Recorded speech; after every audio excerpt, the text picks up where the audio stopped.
Welcome to this special roadshow of Andhra Pradesh Global Investors Summit 2023, which will be held on 3rd and 4th of March in the beautiful port city of Visakhapatnam with the theme Advantage Andhra Pradesh, where abundance meets prosperity.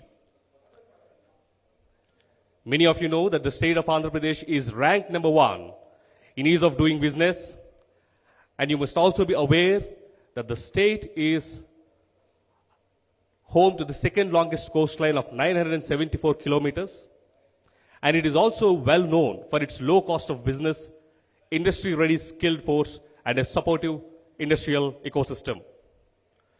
The prestigious Global Investor Summit will highlight the state's rest of the strengths as well, apart from what have been mentioned just now, which include its large manufacturing base, robust presence of MSMEs and startups, great connected infrastructure, business-friendly environment, its pool of talented, skilled young population, with a special focus on key sectors such as IT, manufacturing, pharmaceuticals, automobile, tourism, energy. The summit also aims to engage with investors, industry leaders, and government officials. We have our Honorable Finance Minister also joining us shortly. But without much ado, we would like to recognize the presence of Shri Arjun Ranga Garu, Chairman CI Karnataka. To start this particular session with his opening remarks.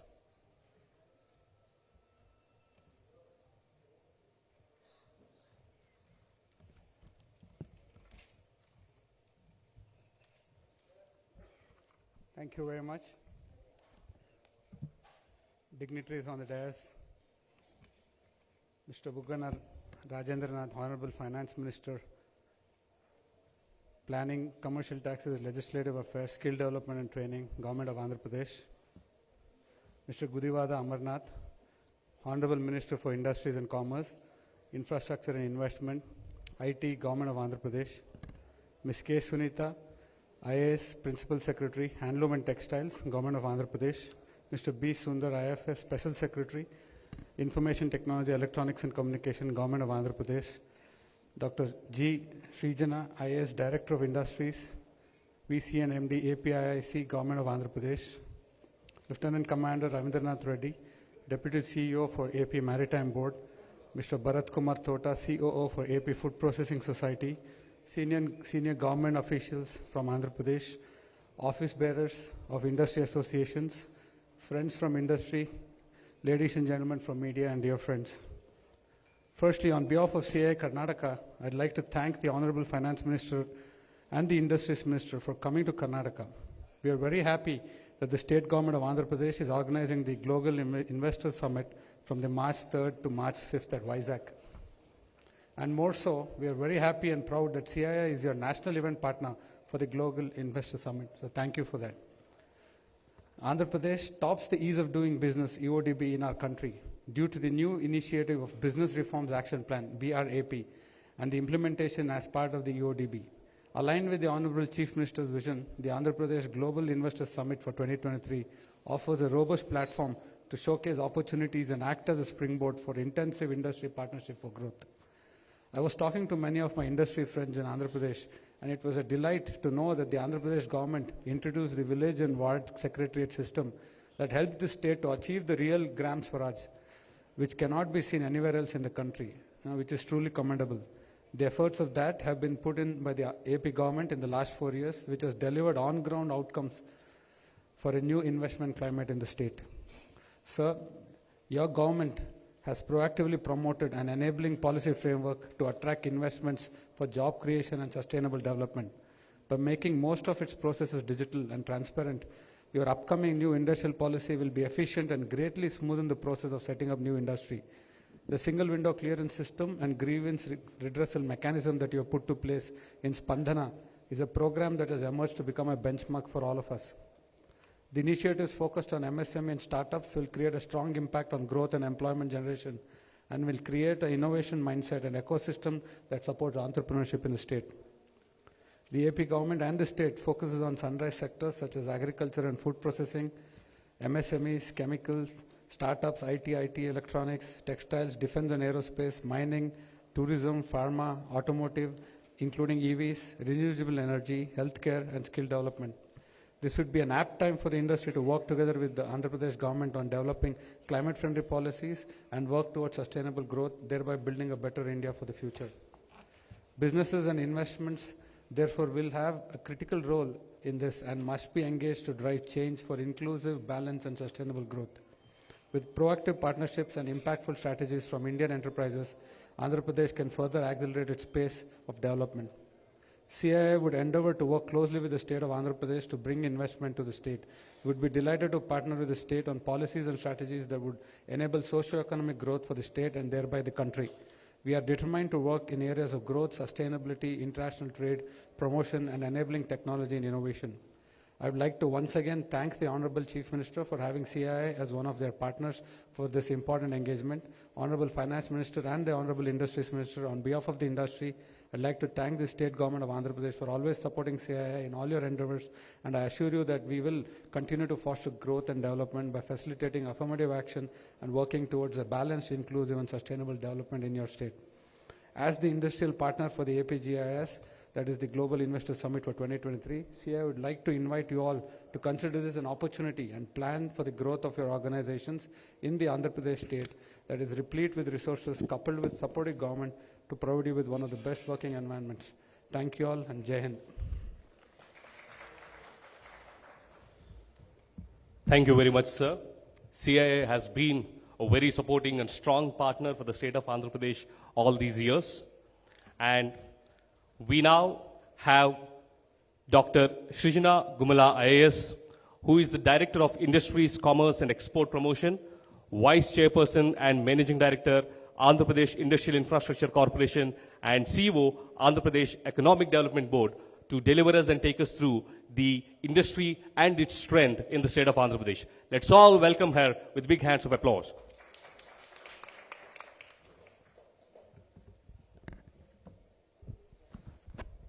A very good morning to all of you. On behalf of Government of Andhra Pradesh and the Department of Industries, I welcome all of you to this industries meet as part of the Global Investor Summit that we are going to conduct on the 3rd and 4th of March. On behalf of the Honorable CM, as the President CII of Karnataka was saying, we welcome you. I take this as an opportunity to welcome you to be participating. Today I'll take you through some of the facts that probably you might all know, and it is upon me to familiarize and probably remind all of us the strengths which made Andhra Pradesh what it is, what makes Andhra Pradesh, as the theme goes, Advantage Andhra Pradesh, where abundance meets prosperity. Why do we position ourselves in that place? Why do we call ourselves that Advantage is Andhra Pradesh for all the investors, the potential and the ones who are already with us, who have already journeyed with us. So we'll take through a little bit of familiarizing with the state. As the director of the department, it's upon me to introduce the department to you and probably the state also to few of you.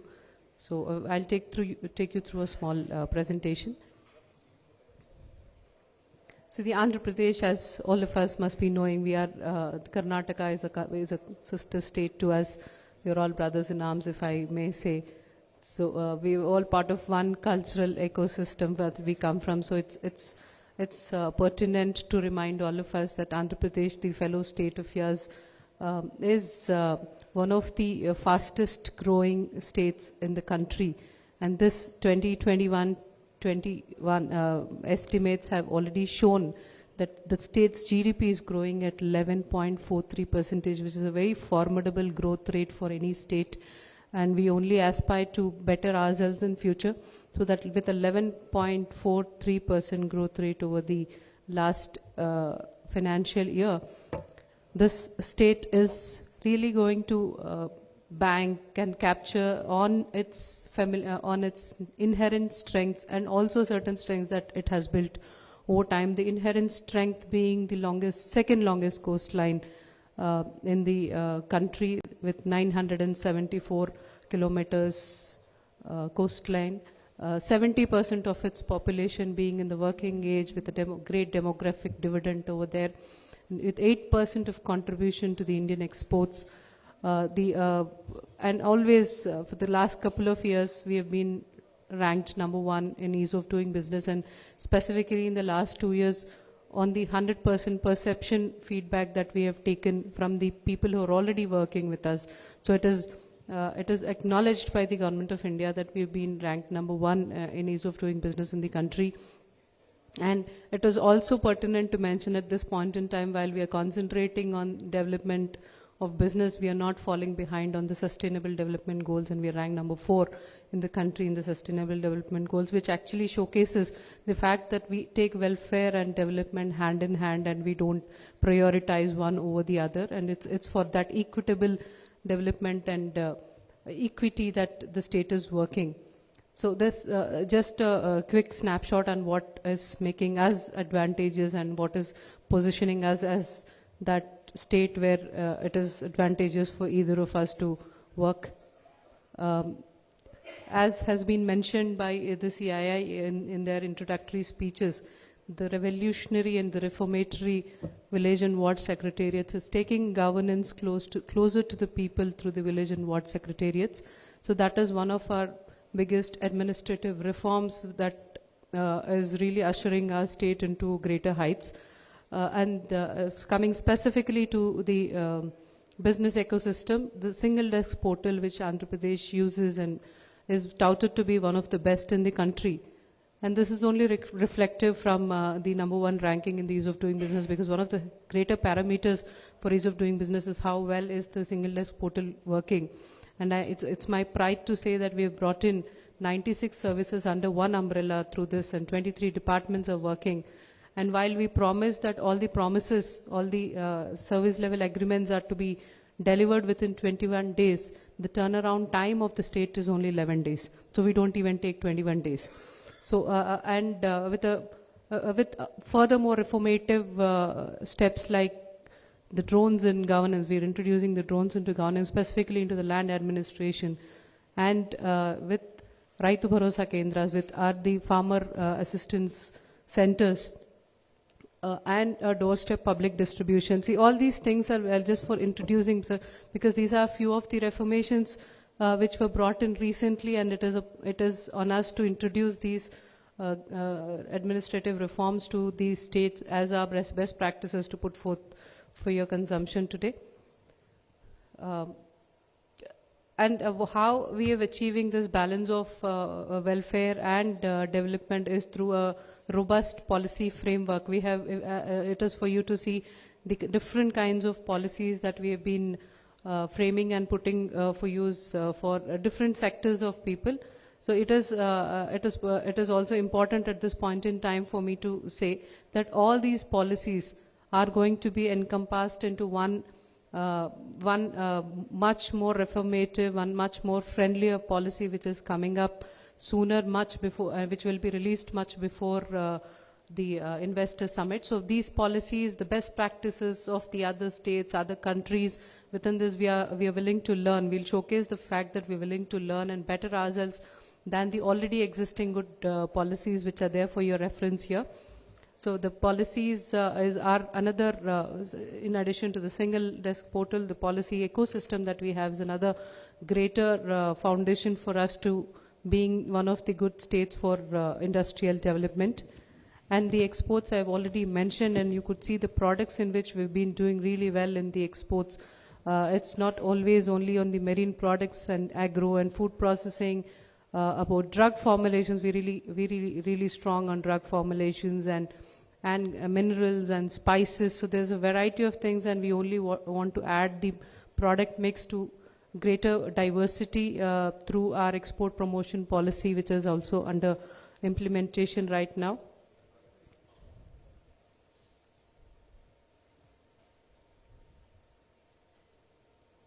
So the industrial parks, so the policy, the single desk portal, and the abundant land bank that we have, which is readily available with ready infrastructure, the roads being developed, the water being available, power being made available, and the spread of it. It is not concentrated in one place, but you may see there is spread across the entire state. So it is for it's for the investor to choose which place that they would want to go, and we are making everything available at their doorstep.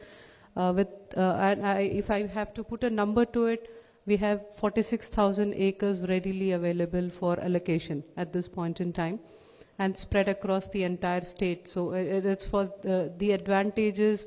I can all be weighed by the investors and then choose a location, and we would not deny any place that is of a choice to a certain investor. And this has been our inherent strengths. I will very briefly talk about certain sectoral strengths. Certain sectors would be covered in detail by the respective secretaries and the HODs who are here. I am not touching upon the sectors which will be discussed in detail, but the other sectors which are not specifically focused today but would be of a good opportunity for us to ponder upon. So just before I start with the sector, just to give us a recap of what I have said already now, with the robust industrial infrastructure, strong logistical infrastructure and industry ready skilled force and raw material availability, it is really an advantage for us, for an investor to come to Andhra Pradesh and look at us, the conducive business environment and the strong governance and strategic location that I have already talked about, the quality of the infrastructure which is available to you readily, and the low cost of business. While we're talking about the ease of business, we're not falling behind on the cost of business as well. So both of them will be a really great place to be. The few of the sectors that we are concentrating as part of this investor summit as well are first being the infrastructure. I've put certain key marquee investments which are already with us for your reference, so that you feel comfortable the ecosystem is already built around. Agri and processing, we are a strong agri-based state, so we're not falling behind, and we're going to really come up with a much more better food processing plans, which will be discussed in detail. Pharma, we are already strong in pharma, but really you must have seen in COVID that it is not an exaggeration to say that Andhra Pradesh had become that hub for delivering the pharma products which are really life-saving at that point in time. So we want to really build on that strength. Petroleum and petrochemicals, the KG Basin being the base for it, we're really going to develop that petrochemical ecosystem around our state, and industrial logistic infrastructure, automobiles and electrical vehicles. Aerospace and defense is something which is coming up, and the green energy which is coming up, we don't want to lose on that bus, so we're already focusing to work on them. And renewable energy, as I was saying, in addition to the green hydrogen, we are also working on the traditional renewable energy like pump storage and solar parks, etc.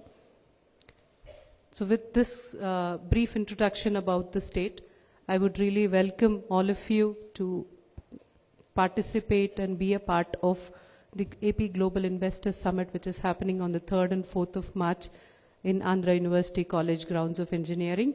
There will be valedictory and inaugural like all events, but there are also sectoral sessions. We have 14 sectoral sessions which are marked for your reference there. So all sectors will have industry experts, industry leaders coming there and discussing about issues of importance on these sectors. So the sectoral sessions, the industry B2B engagements, we have space for that. We have an expo and a state pavilion. And of course, the soft component always follows the showcase of our culture and showcase of our strengths thereupon. It's all there for us to participate and be a real part of our growth story. So I really welcome all of you to the state of Andhra Pradesh, where abundance meets prosperity, and I really invite all of you to be part of our growth story. Thank you very much. Thank you very much, ma'am, for taking us through the complete industrial landscape of Andhra Pradesh, the place where abundance meets prosperity. I'm sure you're all well aware that Andhra Pradesh is called the fruit bowl of India. In fact, it is also number one in terms of the marine exports, especially from the perspective of shrimps. And to enlighten us and to give us even more insights of different wonderful business and industrial opportunities that exist in the state of Andhra Pradesh, may I now welcome Mr. Bharat Kumar Tota, the Chief Operating Officer for Andhra Pradesh Food Processing Society, to take us through different strengths the state has got, where your interest and our strengths provide us shared success. Let's all welcome Mr. Bharat Kumar Tota. Thank you very much.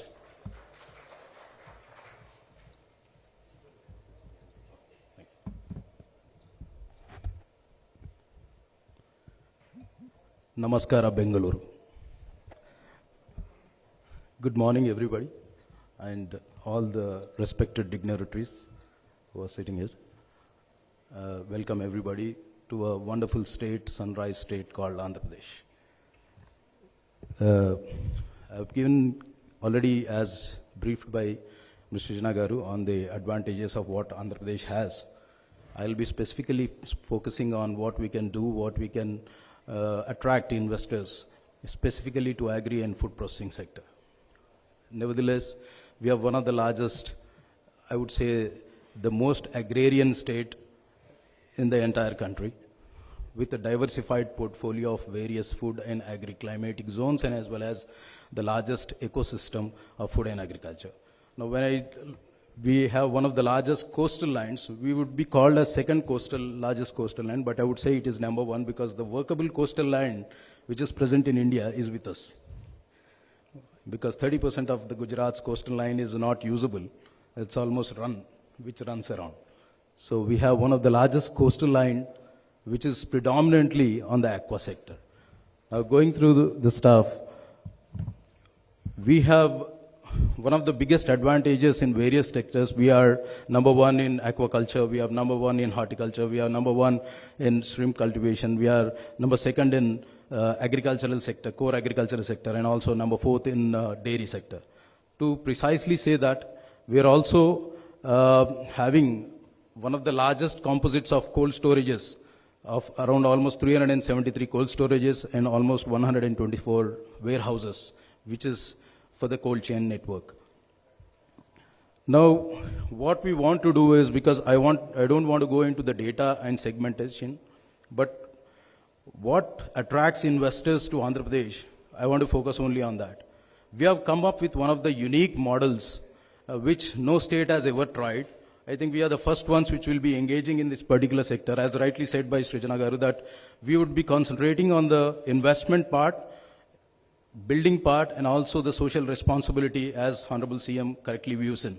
So we want to have a win-win situation wherein the industry also meets the farmers and the farmers meets the industry.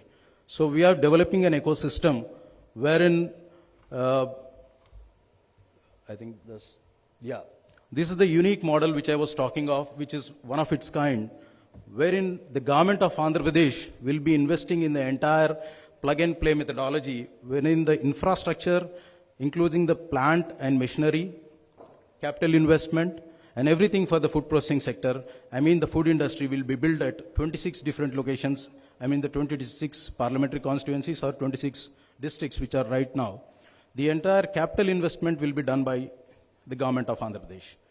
We are inviting the MNC companies or the prospective food industries to come over and operate these industries. So the capital risk will be completely borne by the government of Andhra Pradesh. It's only the operational risk which is taken by the private investors. This kind of methodology we have seen in IT sector, wherein a plug-and-play methodology was being seen. This is the first time wherein the plug-and-play methodology is being adopted in the entire country in Andhra Pradesh, wherein we will set up the entire food industry as per the needs and requirements of the investor at the raw material availability location. So the logistics cost will be reduced, and the entire plant and machinery will be handed over to them for a block period of 15 years on a lease base, which is almost the life cycle of a plant and machinery. And this will be connected to all the Raitu Bharosa Kendras and also the Markfed, and as well as these plants will be coming up at the raw material available location. For example, I just want to quote that we are one of the largest cocoa producers in the country. 70% of cocoa, whatever chocolates you are eating, the raw material 70% comes from our state, from almost single one district. That's called West Godavari. But we want to build a factory in West Godavari itself, so that the entire cocoa which is cultivated there is also consumed there itself in production of the chocolate. industry. So this will be a win-win situation both for the investor because his logistical cost will be reduced almost by peanuts, I would say. So because the availability of raw material will be abundance there. And also we would like to say that we are one of the largest fruits and vegetable producer. And we have an ecosystem of food processing industries. Most of the juices what you are just drank when you entered, the pulp comes from our state, especially from the erstwhile Chittoor district.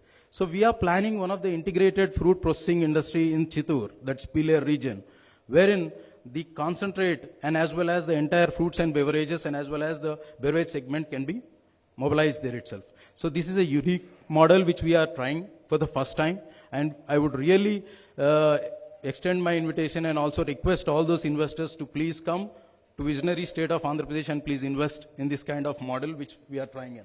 These are one of the things which we are doing in. For the first phase, we have already floated the RFPs. You kindly can participate in those.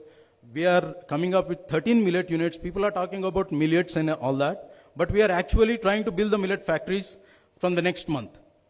So we have floated the RFP for 13 millet units in 13 locations in Andhra Pradesh. We will build those millet units as per the needs and requirements of the O&M operator. We will be handing over that particular millet units to them, and you can straight away operate that particular millet units. And we will not interfere in what kind of product you are going to make.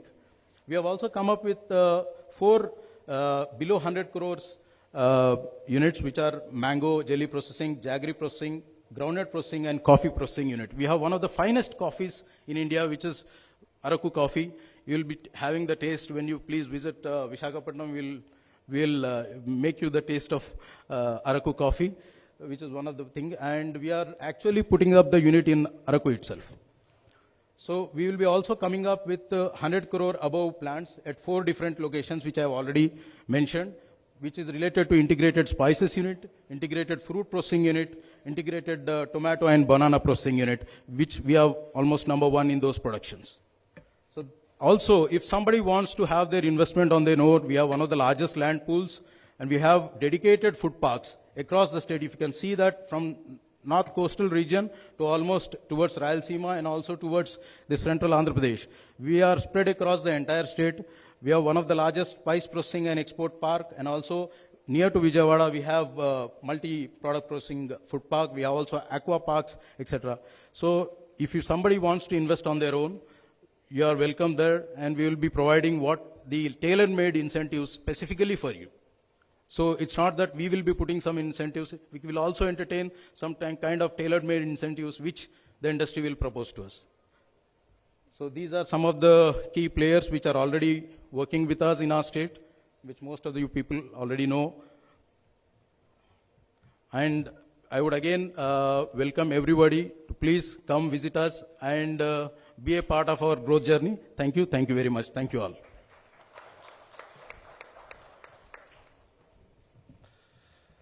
Thank you very much, sir. While you are wondering that what is the state of second longest coastal line doing in terms of infrastructure, let me reiterate you, the Vizag-Chennai industrial corridor that passes through the state of Andhra Pradesh covers more than 80% of the land, and our entire industrialization is concentrated and built around these corridors. To further take us deep into what this coastline has got to offer, apart from the existing 6 operational ports, the few 4 ports that are coming up, and even a great plethora of actions that is happening, let me invite the Lieutenant Commander, Mr. Ravindranath Reddy, Deputy CEO, AP Maritime Board, to take us through the growth story that we all got to unveil in the state of Andhra Pradesh, especially from the ports and infrastructure. Please, we welcome you, sir.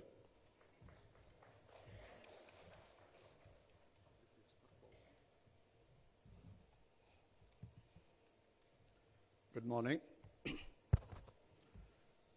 Honorable Minister for Industry, Sri Gudivada Amarnath Garu, Chairman APIC, Sri Mettu Govinda Reddy Garu, Principal Secretary Handlooms and Textiles, Madam Sunita Garu, VC and MD AP Industrial Infrastructure Corporation, and Commissioner for Industries, Dr. Srijana Garu, CII Chairman, Karnataka, and Sri Sundar Garu from this. All of you and the dignitaries who are in the auditorium, as well as my colleagues from the governments of various states, ladies and gentlemen.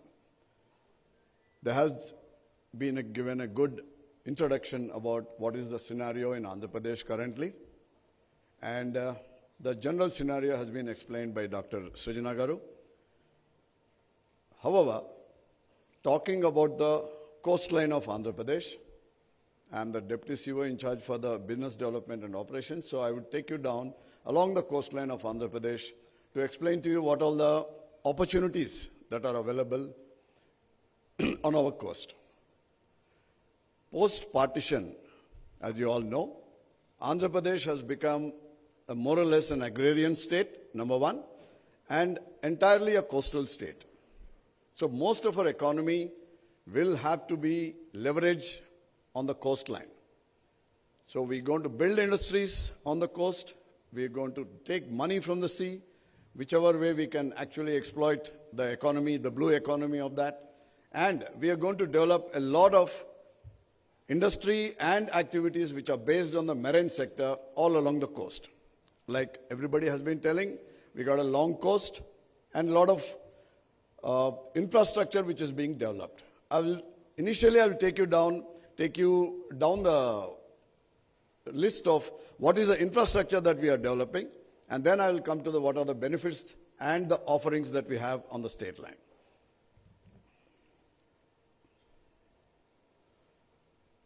Right. Andhra Pradesh has been ranking consistently as one of the top 3 in throughput and cargo handling. As you all know, we have the major port of Visakhapatnam and the area around it, which have got a lot of industrial development which has gone through over the ages, over the times since our independence. A lot of big industrial activity, industrial institutions have come down to the city of Visakhapatnam. However, it still has more potential, and there is a lot of land available in and around Visakhapatnam, and there is a lot of scope for development there too. Now, the state ports, the state of Andhra Pradesh, the government of Andhra Pradesh had developed 3 ports, which are called the state ports or the minor ports technically, and they were operating at Krishnapatnam, then Kakinada Deepwater Port, and then Gangavaram, which is right next to Visakhapatnam Port. All these 3 have been operating successfully and are undergoing expansion. However, our dynamic Chief Minister, Sri Jagan Reddy Garu, had envisaged that ports are going to lead our industrialization in our state, because we, after, like I said, post-partition and post-bifurcation, we were left without much of industry in our state. And therefore, we looked at ports to give an impetus for industrialization speedily, and therefore, we are establishing 3 new greenfield ports, one at Ramayapatnam, nearing Krishnapatnam, one at Machilipatnam, and then one at Bhavanapadu, which is the northernmost tip of Andhra Pradesh. Along with this, we are going to have, anyway, before going there, I'll give you all the technical details of the ports for people who are in the maritime sector to note down. And I would also like to explain the main problem with the port industry in India is the average depth available at most of the ports in India. The average depth for all the ports in India is about 13 meters. 13 meters doesn't stand a chance to compete with the world trade today. Anybody who is in the maritime sector will agree with me. You're not going to invite the bigger ships, the larger vessels, which are coming day by day. The size of the vessels is increasing. And therefore, 13 meters depth is not going to be conducive for larger trade. Whereas in Andhra Pradesh, we have an average depth in excess of 16 meters. And some of the ports which we are building are nearing 18 meters depth. Now, this gives a great opportunity for people who are going to have to do some business with the maritime sector, or who are into developing an industry based on the coastline, near the ports, to actually operate larger vessels, so bring down the logistic cost and therefore be very competitive in your manufacturing or exports. Now you can see the new ports which are there, Ramayapatnam, Machilipatnam, Bhavanapadu, and let me add, there is one more port which is being developed in the private sector too, and that too is also a deep water port. So all of you can make note of all the statistics which are there. I will not read through them. And you can see the depths are in excess of 16 meters in most of them. That's one thing. Next, I would also just take you down the line of what all the industries that can develop near the port. Most of you will know. But let me tell you, any industry, it's not, even if it is not in this list, any industry which is cargo intensive, which moves a lot of cargo either as a part of its input or output, is definitely going to benefit from a port. So I would invite all of you who have industries in the cargo intensive sectors like steel, fertilizers, petrochemicals, etc., to look at our ports to invest your money. They have a large capacity, large depths, deeper depths as mentioned.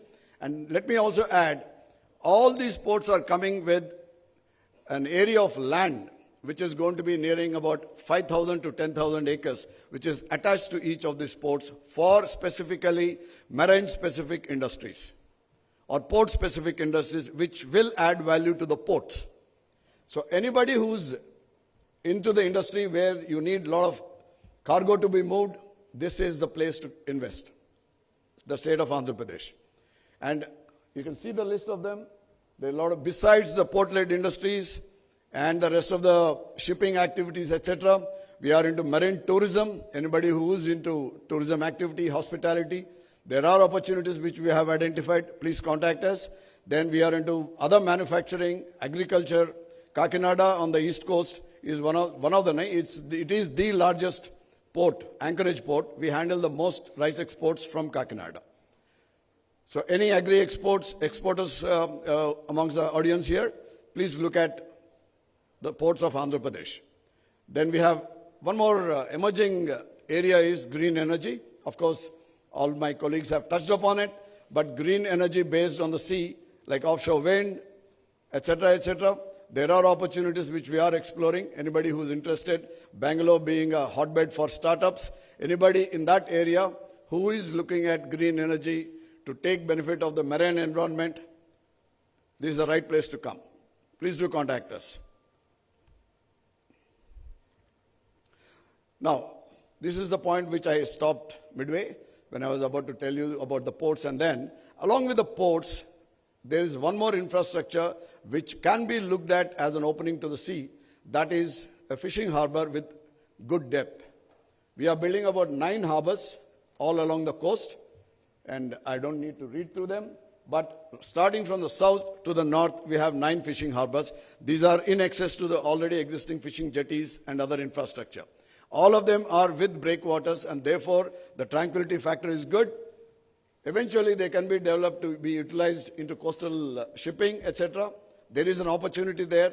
Any entrepreneur who is into that field can contact us. We can look at that opportunity. And now, coming to the fishing harbors, there is a new concept which we have developed. That is, with every fishing harbor, we will have a parcel of land which is going to be attached to the fishing harbor, and that is used for as an integrated food park. Like my colleague was saying about the food industry, food processing industry, we are the #1 in aquaculture, and we want to increase the sea catch capabilities also. So with these 9 fishing harbors, our sea catch capability is going to really go up, and along with that, the culture is already there.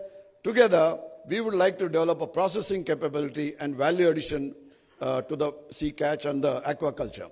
And therefore, there is an opportunity for entrepreneurs who are into either aqua processing, but these parks are not entirely going to be just aqua processing. They can have food processing industries also, and other allied economic activity which is connected to the food industry, like cold chains, ice factories, etc., etc. So the details you can have from the Maritime Board. Anytime you can contact us. And these are the fishing harbors. With both these fishing harbors and the ports coming in, Andhra Pradesh is going to have an outlet into the sea every 50 kilometers, more or less. Every 50 kilometers, a boat or a vessel can get into the sea. So that is a very high density of infrastructure compared to any other state in India. And like I said, in these fisheries, economic zones, etc., we are looking at deep sea fishing. People who are enthusiasts in the deep sea fishing arena, please do contact us. There are opportunities. The EEZ of India on the east coast Bay of Bengal is full of tuna, which is unexploited, and it's being exploited by foreign countries who operated without the permission of the Indian state. However, we would like Indian entrepreneurs to come in and take benefit of this. So anybody who is into this field, please approach us. We will work out how to make it happen. And along with the fishing harbors, like I mentioned, we have this fishing economic zones also. All the other allied activities of fishing is supported. We are creating the infrastructure for this. And for any other input or knowledge about our fishing harbors, our ports, and the lands available, etc., these are the contact points. And you're most welcome to come and take benefit of this. Thank you very much.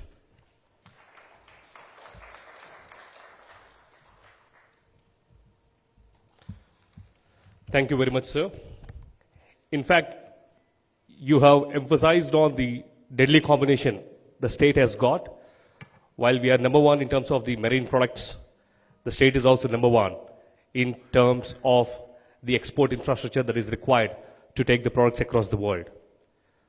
Now, as we speak, our Honorable Finance Minister, Shri Bugna Rajendra Garu, is on the way. Let's all acknowledge and welcome him onto the stage.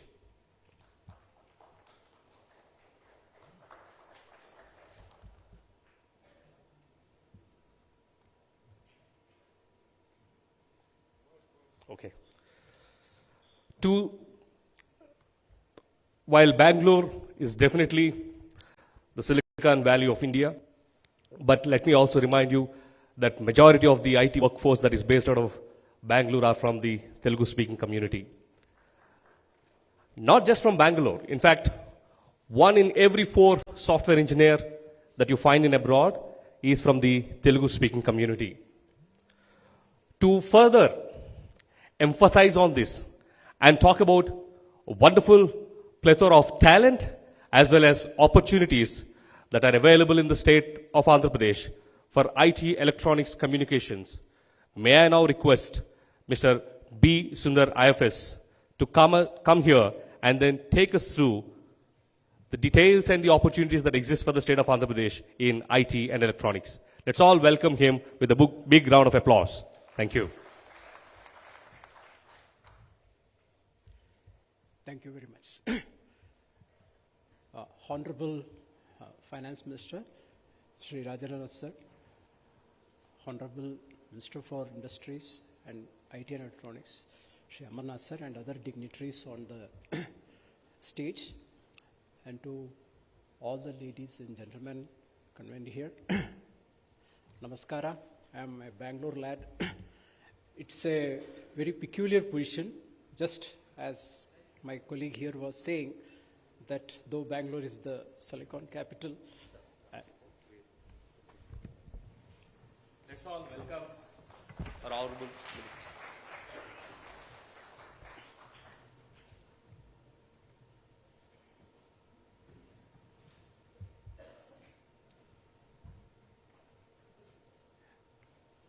Rajendra sir, good morning sir, welcome.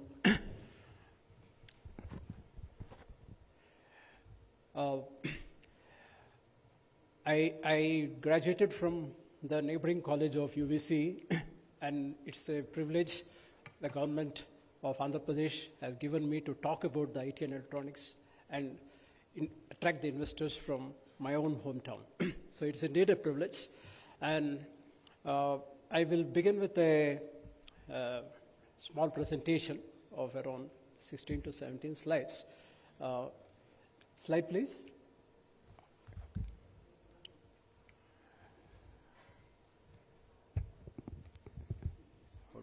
Yeah. This is how I have organized the presentation. One, the IT sector as is in our state, what are the fiscal incentives we are providing, what are the land allotment facilities and available, and we have organized the entire IT ecosystem in the form of parks. That will be the focus of my presentation with reference to the information technology side. And coming to the electronics part, again, I will talk about the fiscal incentives briefly. And here too, due to various geographical and other reasons, we have strategically located them in the form of manufacturing clusters. And finally, the agency within the ITEC department, the AP Electronics and IT Agency. This is the hand-holding agency under the IT department, which will hand-hold the investors who are wanting to invest in our state.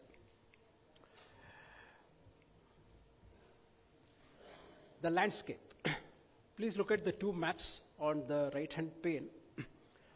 One we have clustered in the Tirupati district and the other in the Visakhapatnam area.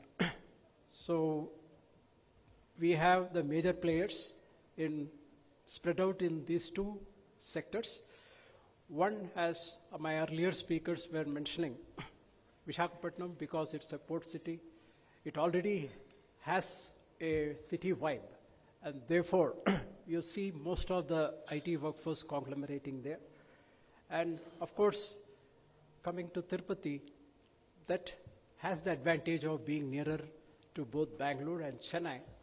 And also it is the spiritual abode of Lord Balaji. So that is how strategically the investments and people flock to these two places. And what are the fiscal incentives we give? It's mainly structured through the AP Information Technology Policy 2021 to 2024, as pointed out by my colleague. I'll be broadly touching upon them.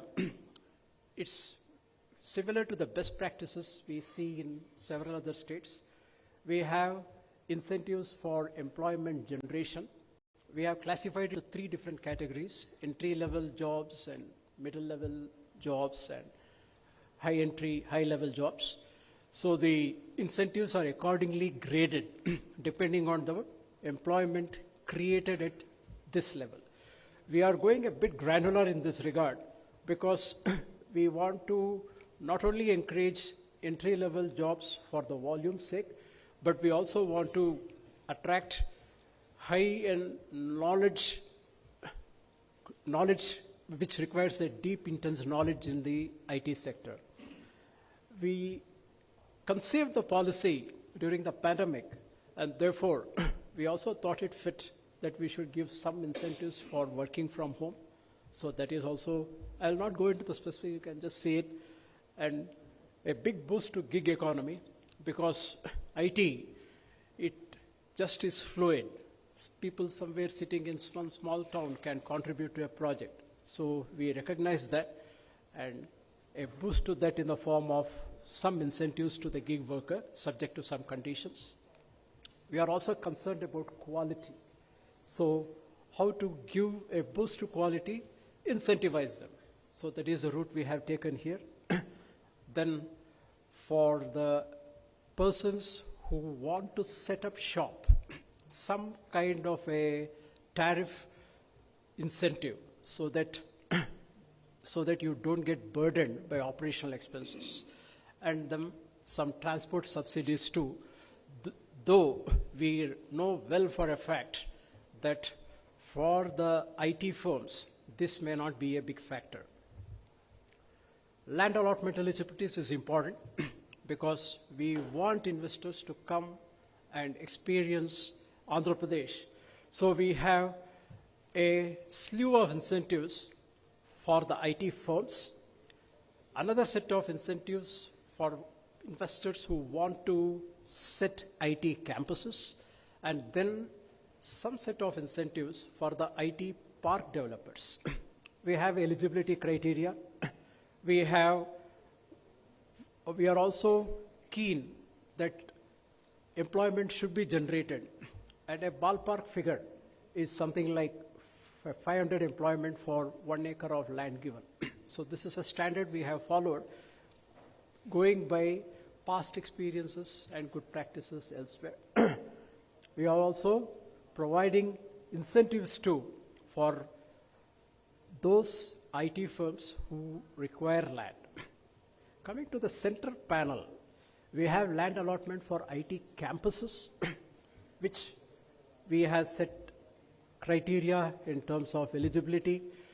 We have differentiated for those who are domestic companies and for those who are foreign investors.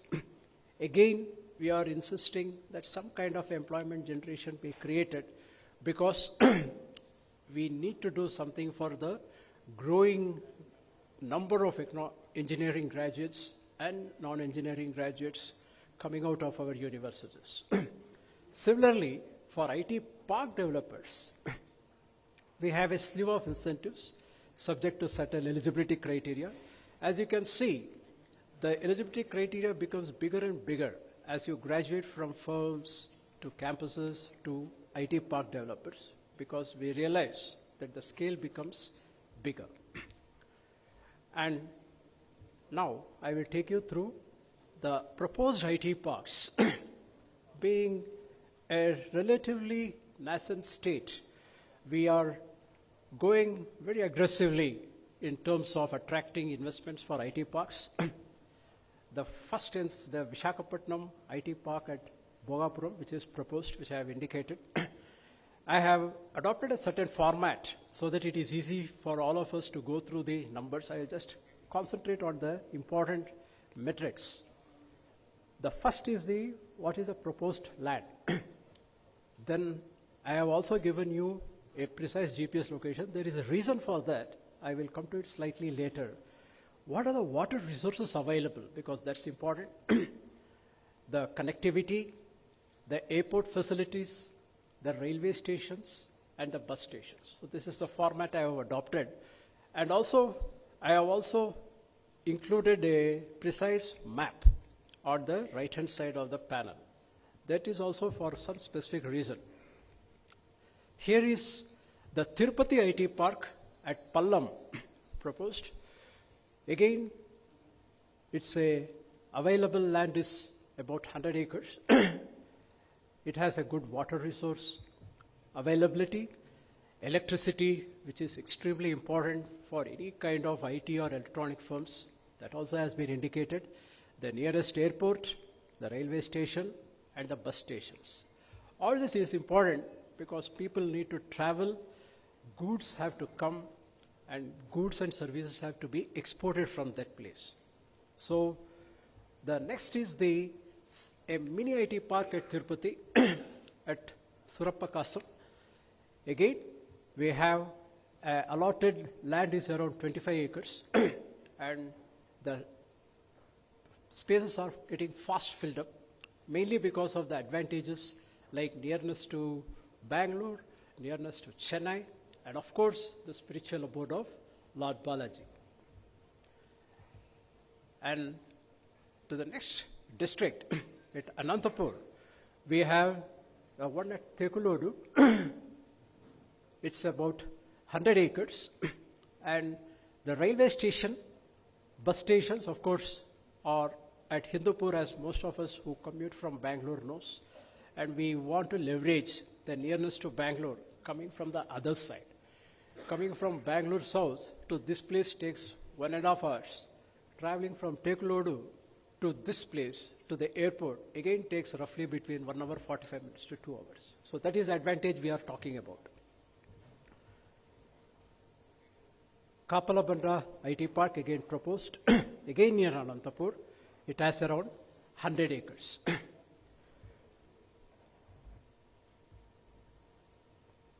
Now with this, I am now concentrate more on the electronics sector.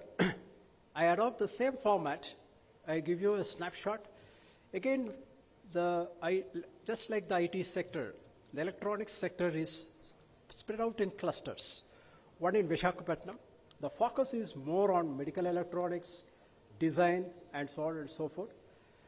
Chittoor, we have consumer electronics and 2 electronics manufacturing clusters.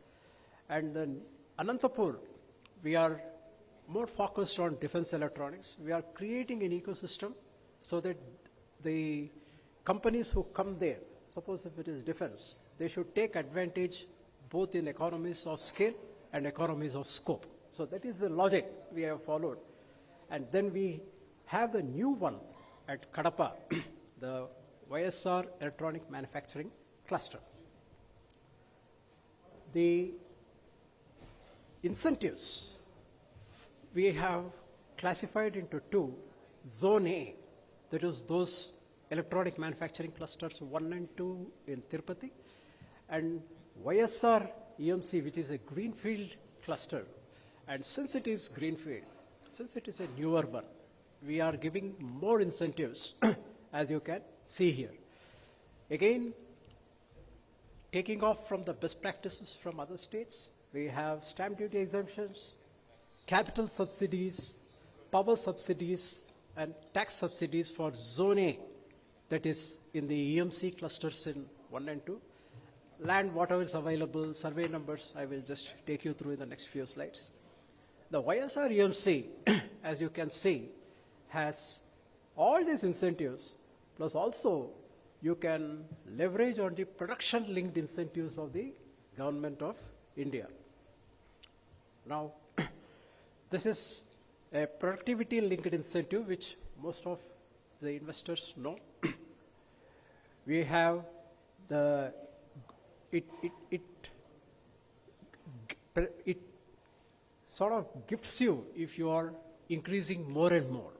So the schedule I have indicated on the right-hand side, like if your revenues are higher, a part of it will be given as an incentive.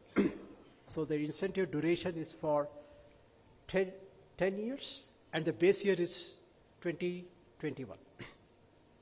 So the investors, in addition to the production-linked incentive here, can also opt for the other incentives which are there in the electronics policy. And electronics manufacturing cluster, there are about 4 to 5. Again, I have adopted a very standard format. I give you the map structure, the total extent layout, the total plotted area, and the total available area. And for this EMC cluster 1, the number of saleable plots, the number of plots that are already occupied, and what is the status. And on the right-hand side, I also indicate the land price both per square meter as well as per acre. Similarly, for the electronic manufacturing cluster 2, the area the total area available is much bigger than EMC 1, that is 112 acres. And what are all the prospects? What are the sale plots available? What are the plots occupied?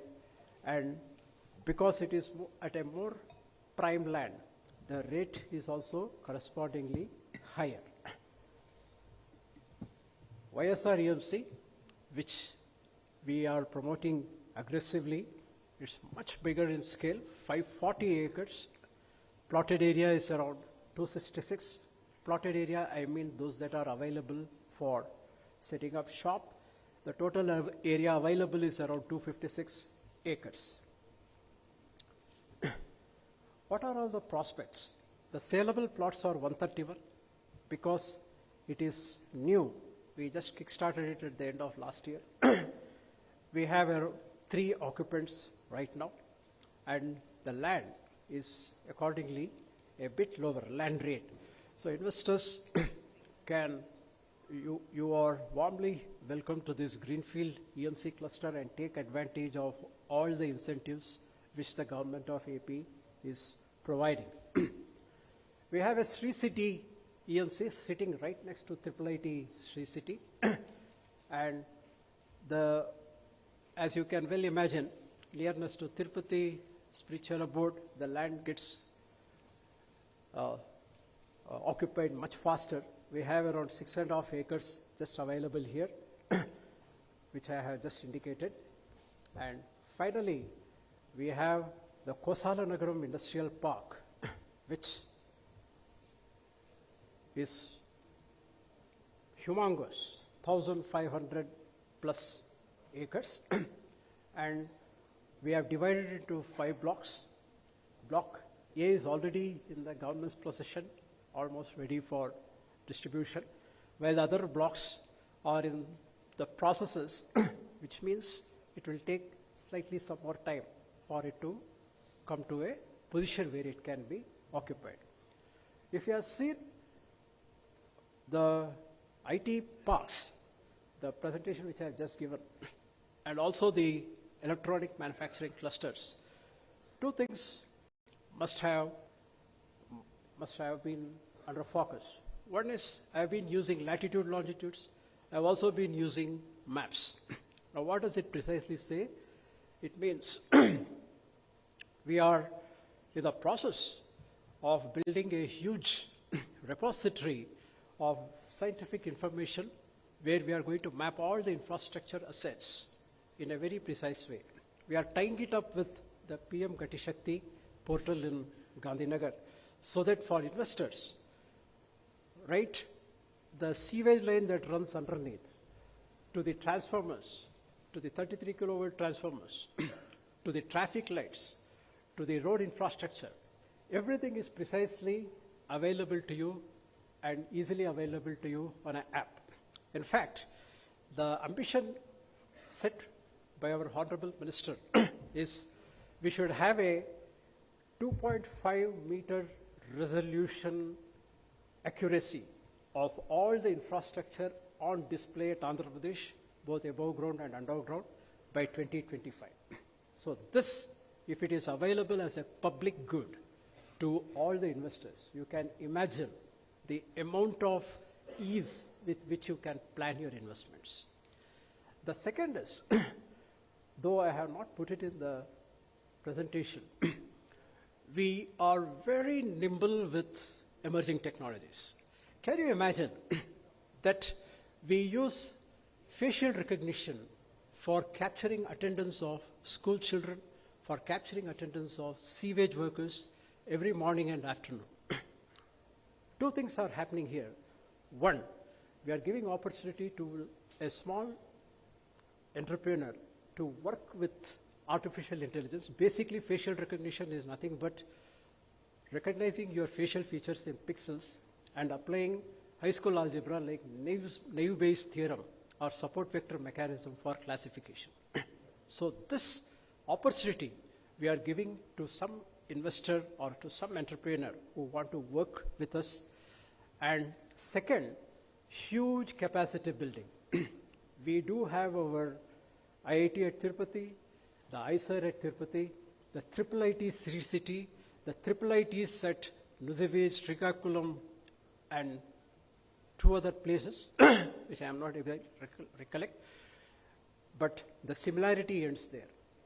As one of our colleagues pointed out, most of the workers in the IT and electronics are from Andhra Pradesh. The reason being, now what happens when a sewage worker or a municipal corporation worker captures his attendance through facial app?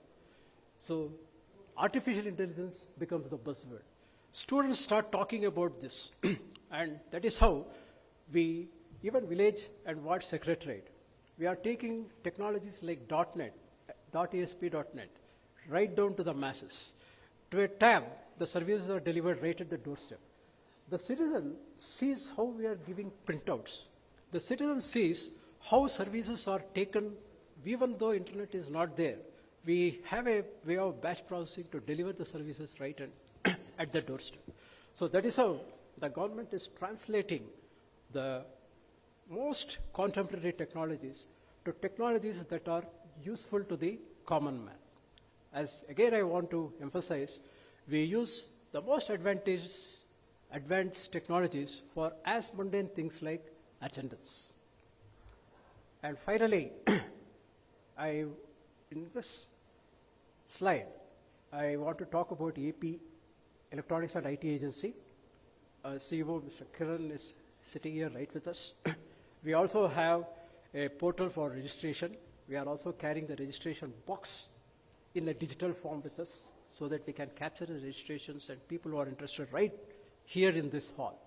So hand-holding, facilitation, taking them through the nitty-gritty of government documentation, all is done by Kiran and his team, Sridhar, who is sitting here. We will take you through a one-on-one meet. We will take you through every step, and we will show how easy it is to invest in the IT and electronics sector in our state. So I come to the final slide, and here our honorable ministers are right here. That shows how aggressive we are in pursuing investments and getting them for our state. And the touch points and coordinates of our secretary, Shri Saurabh Gaud, our special CS, Shri Karikal sir, and of course myself, we are all available to you at email, at phone call, at WhatsApp for every query facilitated. Thank you one and all, and for giving me this opportunity. Thank you once again.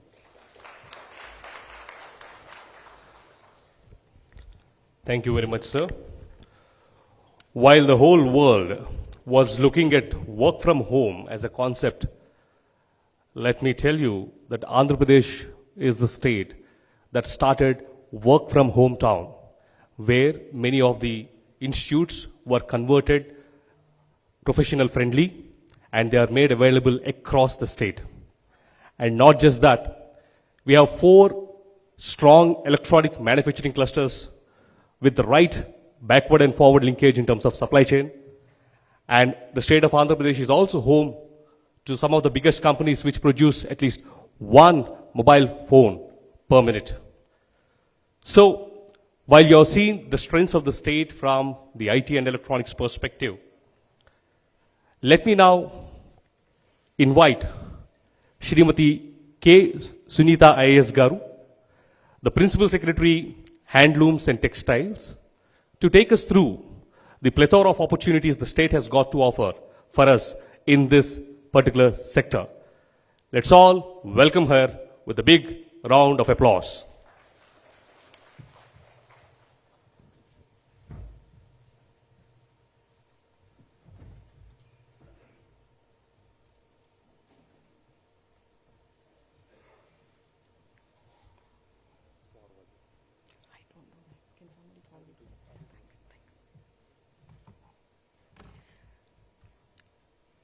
Respected Minister for Finance and Planning, Bugganna Rajendranath Garu, Honorable Minister for Industries and Commerce, Infrastructure and Investment, IT, Sri Gudivada Amarnath Garu,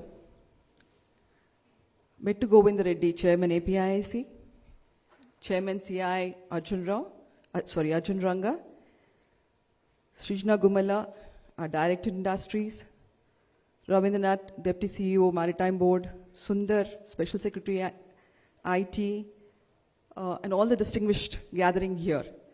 Very good morning to all of you all. I won't take too much of your time because I believe that you have a long way back, I think, on the traffic, and I'm sure you'll be spending half your life in the traffic in Bangalore. Bangalore for us, when I was young, it was a city of gardens, very beautiful, clean, very architecturally nice and things like that. So that, I think, has now changed. I don't want to go again into all those slides which my colleagues have already showed you. I'm sure you think that Andhra is golden sunrise state of AP anyway, because we've given all the figures and all the facts why you should consider it like that. Then, but since I represent the textile sector and they haven't covered that, I'll just go into a few details just to say what's happening there. So, why textiles and why you should think about Andhra when you think of textiles? Long back, I'm sure you heard of the East India Corporation in those days when the British came, and they had this little small matchbox where the whole sari would fit. And one of the reasons why So that matchbox sari was also from Andhra in a town called Masula. And one of the reasons for the East India Corporation coming down to Andhra was cotton, textiles at that time. They'd taken our cotton, killed our textile industry, and then made profits with their own industry. But the potential is still there, and we are having the potential and the base for that. So we have around 17.8 lakh bales of cotton production. We are around the 7th largest. Then in silk, we are the 2nd largest. Jute, we have 13 large jute mills, and we have 3.6 million spindles, and we have 35,176 power looms, 10,244 shuttleless looms, 238 ginning and pressing units, 14,974 MSME units, and we give employment to 1,11,574 people. We have 140 large and mega units, which give employment to around 1 lakh people. And I know, again, the presentation is the same. I think that's because all our presentations was done by the Times Group. So, but then, like I said, the parks, we have around 10 textile parks. 6 of them are owned by the government. That is Vizag, Guntur, Chirala, and Pamidi, Raidurg, Mailabaram. And we have a few for private parks. All of you all know Brandex. It's this. It's the sort of a landmark in textiles in Andhra. And the Secretary Textiles from Bangalore came down to see that so that he could start a similar one here in Karnataka. So we are the forerunners there. And we have there a lot of land available, beautiful infrastructure, ETP, everything there. So it's up for grabs for whoever is interested. We also intend to start a PM Mitra Park in Koparthi, which is around 268 kilometers from Bangalore. And for those, again, some of the places in Andhra are closer to Bangalore than what you would have to travel to find your own textile parks. For example, I think Belgaum is 507 kilometers, Gulbarga is 571 kilometers, whereas our nearest point would be the Pamidi and other areas, which are around 244 kilometers. Just around 2.5 to 3 hours, and you'll be in Andhra, and it'll be a different place to work with. I'm sure you must be quite bored working with the same old place. Many of you look very bored already. So maybe you'll require a little more adventure. Try something new. Try a different state. Try Andhra. I'm sure you'll be able to see the advantage there. And the places and the distances are already there on that, so I won't go there. But just in case you think you're the lone investor who's coming down to Andhra, let me tell you, we have a lot of marquee investors. We have Mohan Spintex, Torre, TJ, and in medical textiles, we have Unicharm, Precot, Yarn, Kalam Textiles, Jyotirmai, Apparel Shahi, Texport, Voltas, Brandex, and Aditya Birla, Loyal Textiles. These are the new ones which are coming, the integrated textiles. And just to go through the existing infrastructure, we have a lot of land. I think we have around 2,404 acres of land and around 7,337 plots. Out of this 2,404, around 1,234 are government and 1,170 are private. And we also have a lot of APIC land available. And we have provision for plug and play. We also have collaborated with NID, NIFT, and IIHT. So if you all are interested in people working with, having employees who have worked and studied in niche institutions, I think then, you should look at Andhra. We also have training and skill development centers. And recently our ministers collaborated together and they started in Gajwaka plant, textile park, a kind of a training program where the the women from the housing colonies are brought there. They are trained in this place and then placed in the textile parks. So basically the textile administrator takes the indent from the various textile park units, asking them how much labor they want. Then they train that labor in this place and then supply them to these units. The scope in future would be for us in green integrated textile green units. There is scope for mega cluster development. We can have tailor-made incentives for you on that area. And then another strength, which is very, very unique to Andhra, our USPs, our Chief Minister's dream of this huge housing colonies where you have, it's called Jagan colonies, where you have huge infrastructure. So a lot of labor available there. And instead of having to, travel all the way to the city or to the workplace, we have walk to work concept. And in this walk to work, we will invite the government units, the green ones, to start the unit itself in the housing colonies.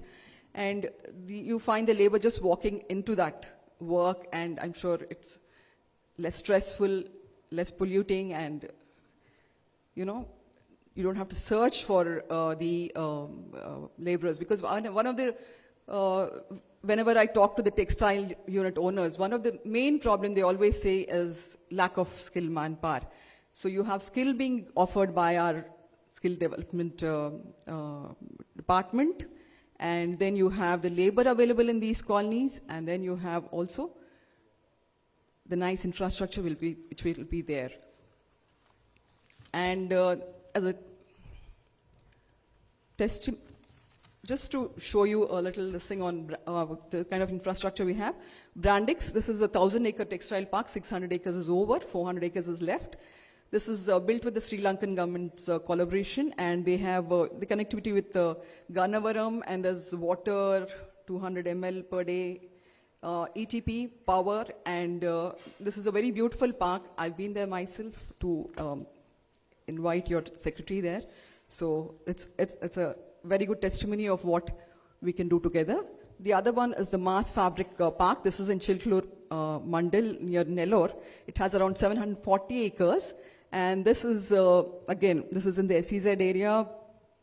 There's water available, direct access to Krishnapatnam port. It's very near.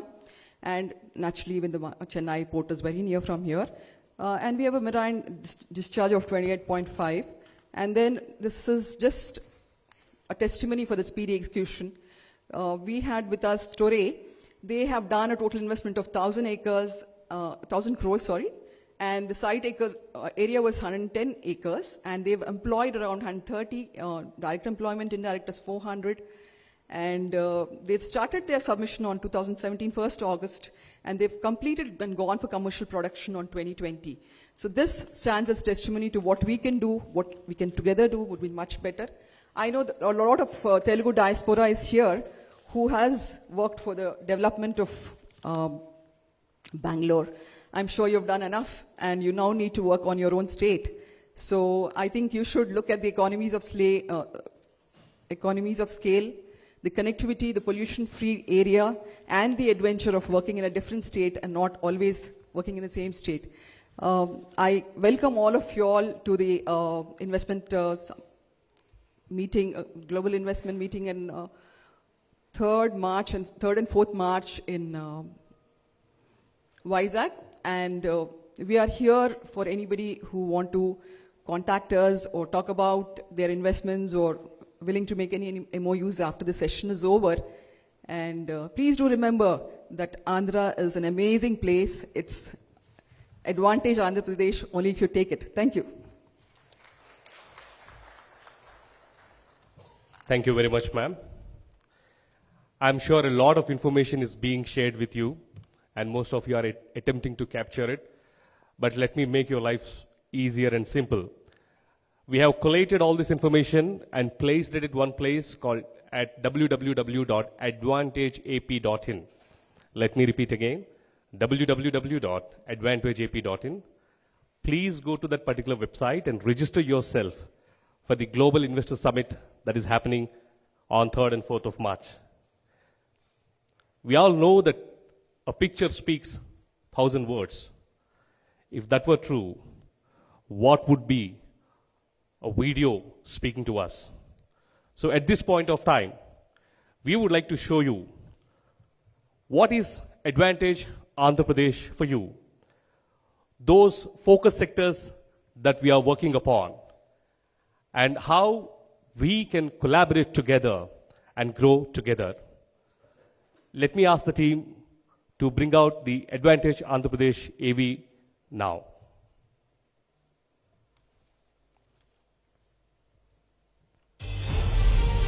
India's gateway to Southeast Asia. 974-kilometer long coastline. Robust industrial infrastructure. 3 industrial corridors, 6 ports, 6 airports, diverse industrial base, industry-ready skilled workforce, plug-and-play facilities for industries.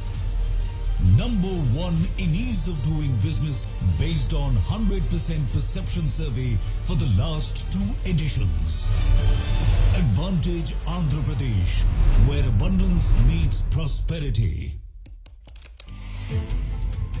A new era has begun in Andhra Pradesh, an era of innumerable opportunities and immense possibilities. Dedicated efforts of the visionary Chief Minister, Honorable Shri Y.S. Jagan Mohan Reddy, has carved a new identity for the state by measuring up to all parameters of development, trade and investment. The performance stands testimony to our belief that right infrastructure and enabling policies, these two are very, very important. Andhra Pradesh is powering its development through the available land, water, forest and mineral resources. The state is a logistics marvel on the eastern coast with a coastline of 974 kilometers, which is the second longest in India, thus making it a gateway to Southeast Asia. The state has retained its top position in the ease of doing business for the last few years. Quality power and water availability, a conducive business environment, low cost of doing business, vendor base and supply chain linkages, and proximity to R&D hubs and markets give Andhra Pradesh a 360-degree advantage in every sector. Powering the story of growth through the focus sectors, the state registered the highest GSDP growth rate of 11.43% during the 2021-2022 fiscal year, higher than the country's GDP growth rate. The government of Andhra Pradesh is transforming the state into a model state with a strong reform agenda. The government has identified 13 focus sectors for attracting sector-specific investment opportunities, abounding with advantages. These are core sectors the state government is focusing on.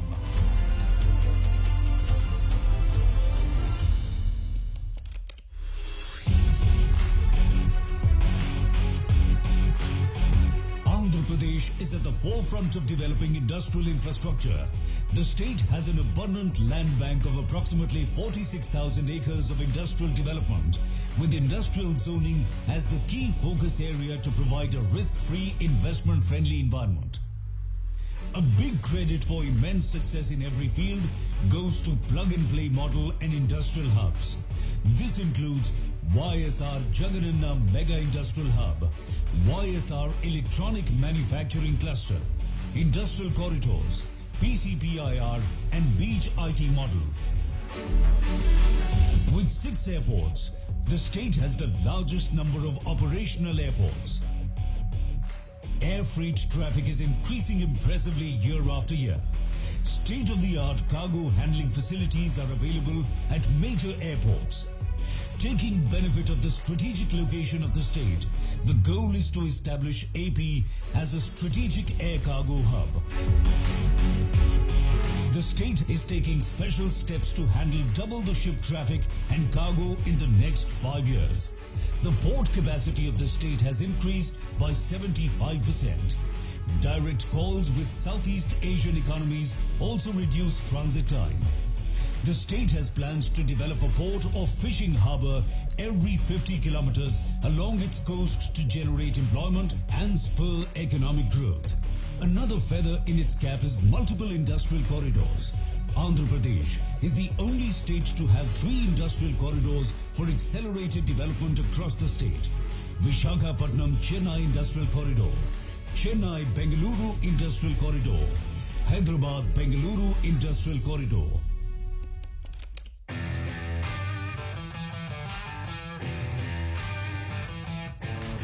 Steadily working towards its mission of decarbonized economy, the state houses 4 solar parks of the Government of India. It is also home to the world's largest integrated renewable energy storage project.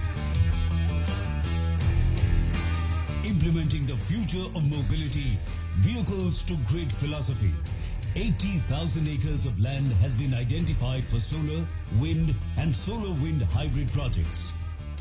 What we see today would stand out for the future of this country. In fact, what Andhra Pradesh today is showcasing will be the triggering point for this entire country to follow in the days to come, when the usage of fossil fuels would take a back seat and renewable energy would take a front row seat. Due to the state government's visionary approach, the state is geared up to meet the demand for electric vehicles in the world. India is one of the few countries in the world that supports the global EV 30 at 30 campaign, and the state will play an important role in India's successful contribution. The state exports auto components and electronics to more than 30 countries. Automobile clusters, 21 auto nagars, proximity to consumption centers and focus on EV public transportation have made Andhra Pradesh the automobile hub of the country. The pharma sector has also benefited from the state's industry-centric policies. The next phase of development in pharma is focused on collaborations exploring bulk drugs, including medical device technology, biosimilars, gene therapy and specialty drugs. Andhra Pradesh is the only state in South India selected by Government of India to establish a bulk drug park.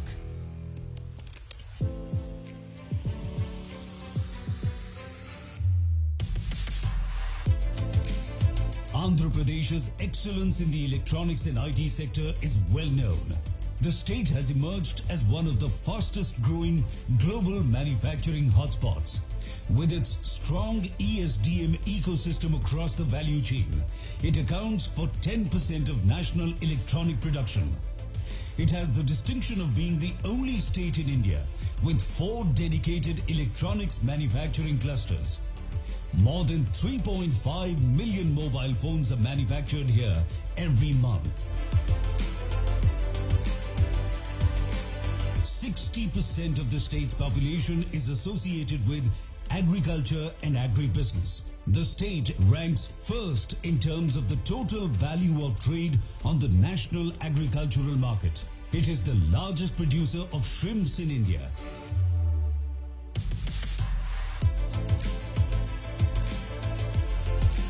Andhra Pradesh is one of the 4 states in the country to have a 640 square kilometer petroleum, chemicals and petrochemicals investment region, PCPIR, recognized by the Government of India. The state is committed to becoming the chosen investment destination in India in aerospace and defense manufacturing. Andhra Pradesh is working on creating a transformational and affordable model for healthcare in the state. Andhra Pradesh MedTech Zone has the distinction of being India's first manufacturing hub for medical devices.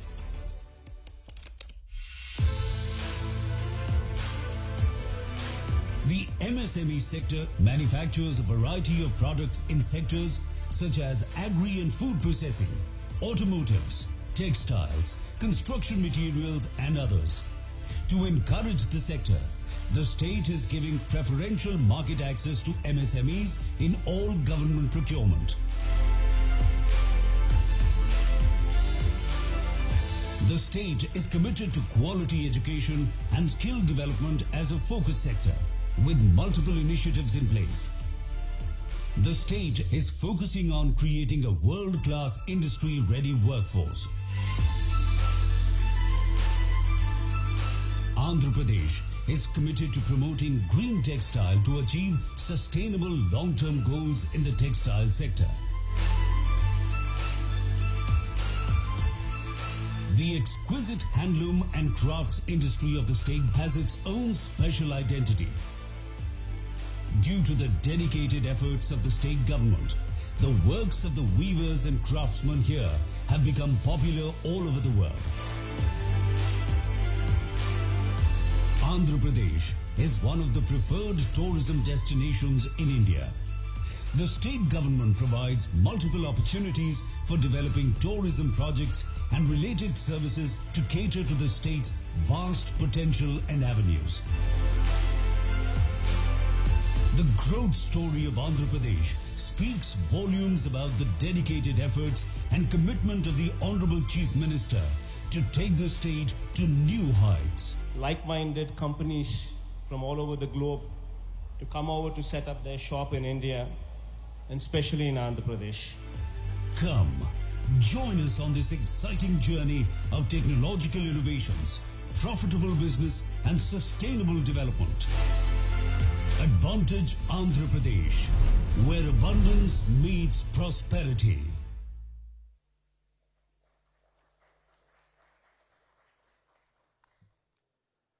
I'm sure the video drives the additional rush and also creates certain goosebumps to all of us, but let me tell you, this is just tip of the plethora of opportunities that we have in the state.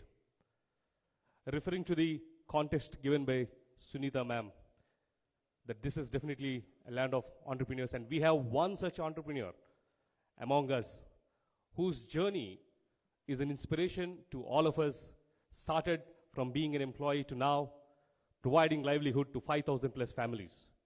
May I now request Shri Mettu Govinda Reddy Garu, the Chairman, Andhra Pradesh Industrial Infrastructure Corporation, to share his thoughts on how the state is number one in terms of ease of doing business. Please, let's all welcome him with a big round of applause.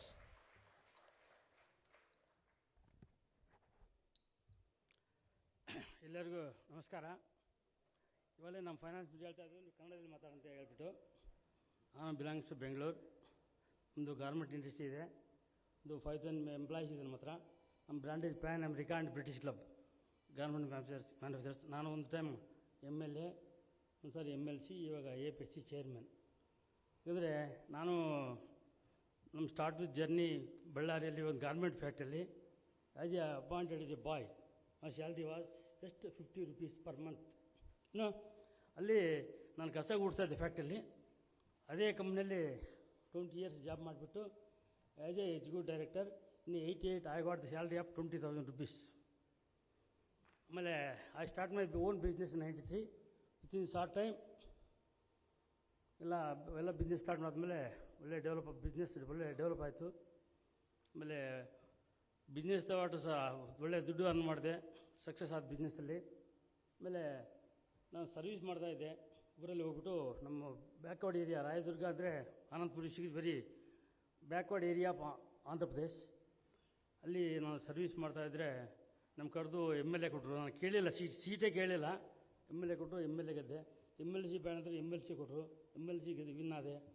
ಆಮೇಲೆ chairman ಕೇಳಿಲ್ಲ, chairman ನಾನು ನಮ್ಮ ಮುಂದೆ ಬೇರೆ ಪಡೆದಿಲ್ಲ. ಇವಾಗ ಜಗನ್ಮೋಹನ್ ರೆಡ್ಡಿ ಗಾರಿ ಅವರು ಪಾರ್ಟಿಯಲ್ಲಿದ್ದೀನಿ. ನಾನು ಜಾಯ್ನ್ ಆದಮೇಲೆ ಹೊಸ್ದಾಗಿ ಜಾಯ್ನ್ ಆಗಿದ್ರು ಸಹಿತ ಅವರು ಇಮಿಡಿಯೇಟಾಗಿ ನಮಗೆ ಈ ಚೇರ್ಮನ್ ಪೋಸ್ಟ್ ಅಂದರೆ ತುಂಬ ದೊಡ್ಡ ಪೋಸ್ಟ್ ಕೊಟ್ಟಿದ್ದಾರೆ. ನನ್ನ ಡ್ಯೂಟಿ ಅಂದರೆ APIC ಚೇರ್ಮನ್ ಅಂದರೆ ನಿಮಗೆ ಇಂಡಸ್ಟ್ರಿಯಲಿಸ್ಟ್ಗೆಲ್ಲ land allotments, developments, infrastructure, water, electricity ಎಲ್ಲ ಕೊಡ್ತಿದ್ದು ಡಿಪಾರ್ಟ್ಮೆಂಟ್ ನಮ್ಮದು. ಪ್ರತಿಯೊಂದು ಇಂಡಸ್ಟ್ರಿಗೆ ಏನು ಬೇಕು, ಒಂದು ಲ್ಯಾಂಡ್ ಚೀಪಾಗಿರಬೇಕು. ಲ್ಯಾಂಡ್ ಒಂದು ಇನ್ವೆಸ್ಟರ್ ಬರಬೇಕಂದ್ರೆ ಏನಿರಬೇಕಲ್ಲಿ, ಲ್ಯಾಂಡು ರೀಸನಬಲ್ ಪ್ರೈಸಲ್ಲಿ ಲ್ಯಾಂಡ್ ಇರಬೇಕು, ಇನ್ಫ್ರಾಸ್ಟ್ರಕ್ಚರ್ ಇರಬೇಕು, ವಾಟರ್ ಸಪ್ಲೈ ಇರಬೇಕು, 24 hours ಪವರ್ ಸಪ್ಲೈ ಇರಬೇಕು, ಒಳ್ಳೆ ಸ್ಕಿಲ್ ಲೇಬರ್ ಇರಬೇಕು. ಈ ಎಲ್ಲ ಫೆಸಿಲಿಟಿ ಇದ್ದರೆ ಆಟೋಮೆಟಿಕ್ಕಾಗಿ ಇಂಡಸ್ಟ್ರೀಸ್ ಬರಲಿಕ್ಕೆ ಅವಕಾಶ ಇರುತ್ತೆ. ಎಲ್ಲ ಫೆಸಿಲಿಟೀಸ್ ನಮ್ಮ ಆಂಧ್ರ ಪ್ರದೇಶದಲ್ಲಿ ಎಲ್ಲಿಗೆ ಪ್ರಾಬ್ಲಮ್ ಇಲ್ಲ. ಯಾಕಂದರೆ ನಾನು ಸ್ವಲ್ಪ ಏನಂದರೆ ನನ್ನದು ಲೆಸ್ ಸ್ಪೀಕ್ ಮೋರ್ ವರ್ಕ್. ನನ್ನ ಪ್ರಿನ್ಸಿಪಲ್ ನಮ್ಮದೇನು ಕಡಿಮೆ ಮಾತು, ಹೆಚ್ಚಿಗೆ ವರ್ಕ್. ನಾನು ಹೆಚ್ಚಿಗೆ ಮಾತಾಡೋದಿಲ್ಲ, ಹೆಚ್ಚಿಗೆ ಕೆಲಸ ಮಾಡ್ತಿದ್ದೆ. ನಾನು ದುಬೈ ಹೋಗಿದ್ದೆ ಲಾಸ್ಟ್ ಟೈಮ್. ನಮ್ಮ ಎಕ್ಸ್ ಮಿನಿಸ್ಟರ್ ಇದ್ದರು, ಅವರು ತೀರ್ಕೊಂಡೋದ್ರು. ಅವ್ರ ಮೀಟಿಂಗಲ್ಲೇ ಹೇಳಿದ್ರು, such A person is less speak and more work ಅಂತೇಳ್ಬಿಟ್ಟು ಎಲ್ಲ ದುಬೈಯಲ್ಲೇ ಹೇಳಿದರು. ನಾನು ಹೇಳಿದ್ದೇನೆಂದರೆ, ನಮ್ಮ ಆಂಧ್ರದಲ್ಲಿ ನಮ್ಮ Young and dynamic CM Shri Jagan Mohan Reddy ಅವರ ಅದ್ಭುತದಲ್ಲಿ ತುಂಬ ನಮ್ಮ ಸ್ಟೇಟು ಡೆವಲಪ್ ಆಗ್ತಾಯಿದೆ. ನಾವು ಪಬ್ಲಿಸಿಟಿ ಕಡಿಮೆ, ವರ್ಕ್ ಹೆಚ್ಚಿಗೆ ನಮ್ಮ ಆಂಧ್ರದಲ್ಲಿ ನಡೀತಾ ಇದೆ. ತುಂಬ ಎವ್ರಿ ಇಯರ್ ಇಂಡಸ್ಟ್ರಿಯಿಂದ ಬರ್ತಾನೆ ಇದೆ. ನಾನು ಹೇಳೋದಂದರೆ, ನಮ್ಮ ಆ್ಯಸ್ ಎ APIC ಚೇರ್ಮನ್, ನಮಗೆ ಲ್ಯಾಂಡ್ ಬ್ಯಾಂಕ್ ಎಲ್ಲಿದೆ ಎಲ್ಲ ನಿಮಗೆ ಒಂದು ಏನು ರೀಸನಬಲ್ ರೇಟ್ಸ್ ಹೆಂಗಿದೆ ಅಂತ ಹೇಳ್ತೀರಿ. ನಿಮ್ಮ ಪಕ್ಕ ಬಾರ್ಡ್ರ್ ಬೆಂಗಳೂರು ಏರ್ಪೋರ್ಟಿಂದ 100 ಕಿಲೋಮೀಟರ್ ದಾಟ್ಬಿಟ್ಟೆ ಅನಂತಪುರ ಡಿಸ್ಟಿಕ್, ಅಂದರೆ ಮುಂದೆ ಹಿಂದೂಪುರ 2 ಡಿಸ್ಟಿಕ್ ಆಗಿದೆ, ಅನಂತಪುರ ಡಿಸ್ಟಿಕ್. ಅಲ್ಲಿ ನಿಮ್ಗೆ ಎಷ್ಟು ಸಾವಿರ ಬೇಕಾದರೆ ಅಷ್ಟು 1000 ಎಕರೆ ಲ್ಯಾಂಡ್ ಸಿಗುತ್ತೆ. ಎಷ್ಟು 1000 ಎಕರೆ ಬೇಕಾದರೆ ಅಷ್ಟು 1000 ಲ್ಯಾಂಡ್ ಸಿಗುತ್ತೆ, ವೆರಿ ರೀಸನಬಲ್ ರೇಟ್. ಆಮೇಲೆ ಏರ್ಪೋರ್ಟಿಂದ ಜಸ್ಟ್ 1 hour. ಪುಟ್ಪರ್ತಿ ಇದೆ, ಅಲ್ಲಿ ಒಂದು ಕಪ್ಪಲ್ ಬಂಡ ಅಂತಿದೆ, ಅಲ್ಲಿ ಒಂದು ಇಂಡಸ್ಟ್ರಿಯಲ್ ಪಾರ್ಕ್ ಇದೆ, MSME ಪಾರ್ಕ್ ಇದೆ, ಪಕ್ಕದಲ್ಲೇ 300 ಲ್ಯಾಂಡ್ ಇದೆ. ಇನ್ನೊಬ್ಬರು ನಮ್ಮ ಟೇಕ್ ರೋಡ್ ಅಂತ ಹೇಳ್ತಾಯಿದ್ರು, ಅಲ್ಲಿ 100 acres ಅಲ್ಲ 2000 acresವರೆಗೂ ಲ್ಯಾಂಡ್ ಸಿಗುತ್ತೆ ನಮಗೆ. ಎಷ್ಟು 2000 acres. ಅದೇ ನಮ್ಮ ಹಿಂದೂಪುರದಲ್ಲಿ ಹೆವಿ ಇಂಡಸ್ಟ್ರಿ ರೆಡ್ ಝೋನಲ್ಲಿ ಒಂದು 2000 ಎಕರೆ ಲ್ಯಾಂಡ್ ಇದೆ. ಅದೇ ವಿಧವಾಗಿ ಕಿಯಾ ಮೋಟರ್ಸ್ ಇದೆಲ್ಲ, ನಿಮ್ಮ ಹತ್ರ ಕೇಳಿ ಫೇಮಸ್ ಕಿಯಾ ಮೋಟರ್ಸ್ ಇದೆಲ್ಲ, ಕಿಯಾ ಮೋಟರ್ಸ್ ಪಕ್ಕದಲ್ಲೇ 1850 acres ಲ್ಯಾಂಡ್ ಇದೆ ನಮ್ಮ ಹತ್ರ. ಎಷ್ಟು 1850 ಲ್ಯಾಂಡ್ ಇದೆ. ಅನಂತಪುರ ಇದೆ, ಅನಂತಪುರದಲ್ಲಿ 3-4 ಕಾಲೇಜ್ ಇದೆ, ಅಲ್ಲಿ ಪಕ್ಕದಲ್ಲಿ ಎಲ್ಲ ತುಂಬ ನಮ್ಗೆ ಲ್ಯಾಂಡ್ಸ್ ಇದೆ. ಎಲ್ಲಿ ಬೇಕಾದರೆ ಲ್ಯಾಂಡ್ಸ್ ಪ್ರಾಬ್ಲಮ್ ಇಲ್ಲ, ಒಳ್ಳೆ ತುಂಬ ಕಾಲೇಜ್ ಇದೆ, ಸ್ಕಿಲ್ಡ್ ಲೇಬರ್ ಇದ್ದಾರೆ, ಎಲ್ಲ ಥರದ. ನಮ್ಮ ಅನಂತಪುರ ಡಿಸ್ಟಿಕ್ ಇದೆಲ್ಲ ಒಳ್ಳೆ ಅನಂತಪುರ ಡಿಸ್ಟಿಕಲ್ಲಿ ಒಂದು IT ಇಂಡಸ್ಟ್ರಿಗೆ ಅನುಕೂಲವಾಗಿದೆ, ಬಯೋಟೆಕ್ನಾಲಜಿಗೆ ಅನುಕೂಲ ಇದೆ. ಇನ್ನೊಂದು ಅಲ್ಲಿ ಬೆಲ್ ಇಂಡಸ್ಟ್ರಿ ಬರ್ತಾ ಇದೆ, ಬೆಲ್ 924 acres ಲ್ಯಾಂಡ್ ಅಲಾಟ್ ಮಾಡಿದ್ವಿ. ಶಾರ್ಟ್ಲಿ ಬಿಫೋರ್ ಮಾರ್ಚ್ ಇವರು ಸ್ಟಾರ್ಟ್ ಮಾಡ್ತಾರೆ. ಸ್ಟಾರ್ಟ್ ಮಾಡಿದರೆ ಅವ್ರಿಗೆ ಮಿನಿಮಮ್ ಒಂದು 20 ಆ್ಯನ್ಸ್ಲರಿ ಯೂನಿಟ್ಸ್ ಬೇಕಂತ ಅವ್ರಿಗೆ. ಎಷ್ಟು 20 ಆ್ಯನ್ಸ್ಲರಿ ಯೂನಿಟ್ಸ್. ಅಲ್ಲಿ ಒಳ್ಳೆ ಅವಕಾಶ ಇದೆ ಅನಂತಪುರ ಡಿಸ್ಟಿಕಲ್ಲಿ. ಪುಟ್ಪರ್ತಿಯಲ್ಲಿ ಒಂದು 300 acres ಇದೆ. ನಿನ್ನೆನೇ ಯಾರೋ ಒಂದು ಬಯೋಟೆಕ್ನಾಲಜಿ ಪಾರ್ಕ್ ಮಾಡಿಬಿಟ್ಟು ಲ್ಯಾಂಡು ನೋಡ್ಕೊಂಡು ಹೋಗಿದ್ದಾರೆ. ಆಮೇಲೆ ನಿಮ್ಮ ಶಿರಾ ಇದೆಯಲ್ಲ, ಶಿರಾ ಪಕ್ಕದಲ್ಲೇ ಮೆಣಕ್ ಶಿರಾ ಅಂತಿದೆ, ಅಲ್ಲಿ ನಮ್ಮದು 1600 acres ಲ್ಯಾಂಡ್ ಇದೆ, 1600 acres land, very reasonable rate, below 10 lakhs acre ಕೊಡ್ತೀವಿ. ಇಂಡಸ್ಟ್ರಿ ಆಗ್ತದೆ ಎಷ್ಟು 10 ಲಕ್ಷ ಒಳಗನೆ. ಆಮೇಲೆ ಕಲ್ಯಾಣದುರ್ಗ ಹತ್ರ ಒಂದು 1000 ಎಕರೆ ಇದೆ, ಅಲ್ಲಿ 10 ಅಂದರೆ ಬಿಲೋ 10 lakhs acre ಒಂದು 10,000 ಎಕರೆ ಡಿ ಇದೆ. ಇದೊಂದು ರೀಸೆಂಟಾಗಿ ನಮ್ಮ ಅನಂತಪುರ ಜಿಲ್ಲೆಯಲ್ಲಿ ಒಂದು ಮಿನಿಮಮ್ ಅಂದರೆ ಒಂದು 10,000 ಮೆಗಾವಾಟ್ ಸೋಲಾರ್ ಪವರ್ಗೆ ಕ್ಯೂಯಲ್ಲಿ ನಿಂತಿದ್ದಾರೆ. ಎಷ್ಟು ಅದಾನಿ ಗ್ರೂಪು, ಟಾಟಾದವರು, ಆಮೇಲೆ ಅವಾರ್ಡ ಅಂತ ತುಂಬ ಕಂಪ್ನೀಸ್ ಎಲ್ಲ ಎನ್ಕ್ವೈರಿ ಮಾಡ್ತಾಯಿದ್ದಾರೆ. ತುಂಬ ರೀಸನಬಲ್ ರೇಟಲ್ಲಿ ಇಲ್ಲಿ 30,000 ರೂಪೀಸ್ ಲೀಸಲ್ಲಿ ಲ್ಯಾಂಡ್ ಸಿಗುತ್ತಲ್ಲಿ ಮಾಡ್ಬೋದು. ಆಮೇಲೆ ಗ್ರೀನ್ ಎನರ್ಜಿ ಸತಿ ಗ್ರೂಪ್ ಅದು ಸ್ಟಾರ್ಟ್ ಆಗ್ತದೆ ಇಲ್ಲಿ ಧರ್ಮವರಮದಲ್ಲಿ. ಅಂದರೆ ಎಲ್ಲ ಥರವಾಗಿ ಅನಂತಪುರ ಡಿಸ್ಟಿಕ್ಕೆಲ್ಲ ಕರ್ನಾಟಕ ಬಾರ್ಡರ್ದಲ್ಲಿದೆ, ಇಂಡಸ್ಟ್ರಿಗೆಲ್ಲ ತುಂಬ ಅನುಕೂಲವಾಗೋದು. ಈ ಕಡೆ ಪಕ್ಕದಲ್ಲಿ ಹೋದರೆ ನಮ್ಮ ಆನಂದ ರಾಯದುರ್ಗ ಇದೆ, ಬಳ್ಳಾರಿ ಪಕ್ಕದಲ್ಲಿದೆ, ಅಲ್ಲಿ ಎಲ್ಲ ಐರನ್ ಓರ್ಸ್ ಇದೆ.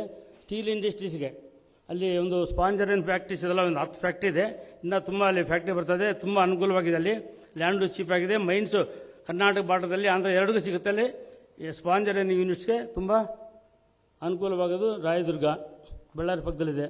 ಆಮೇಲೆ ಚಿತ್ತೂರು ಇದೆ, ತಿರುಪತಿಯಲ್ಲಿ ನಮ್ಮದು 1000 ಎಕರೆ ಲ್ಯಾಂಡ್, ನಿಮ್ಗೆ ಏನು ಬೇಕು ಎಲ್ಲ ಥರ ಇಂಡಸ್ಟ್ರಿ ಆಗ್ಬೋದು.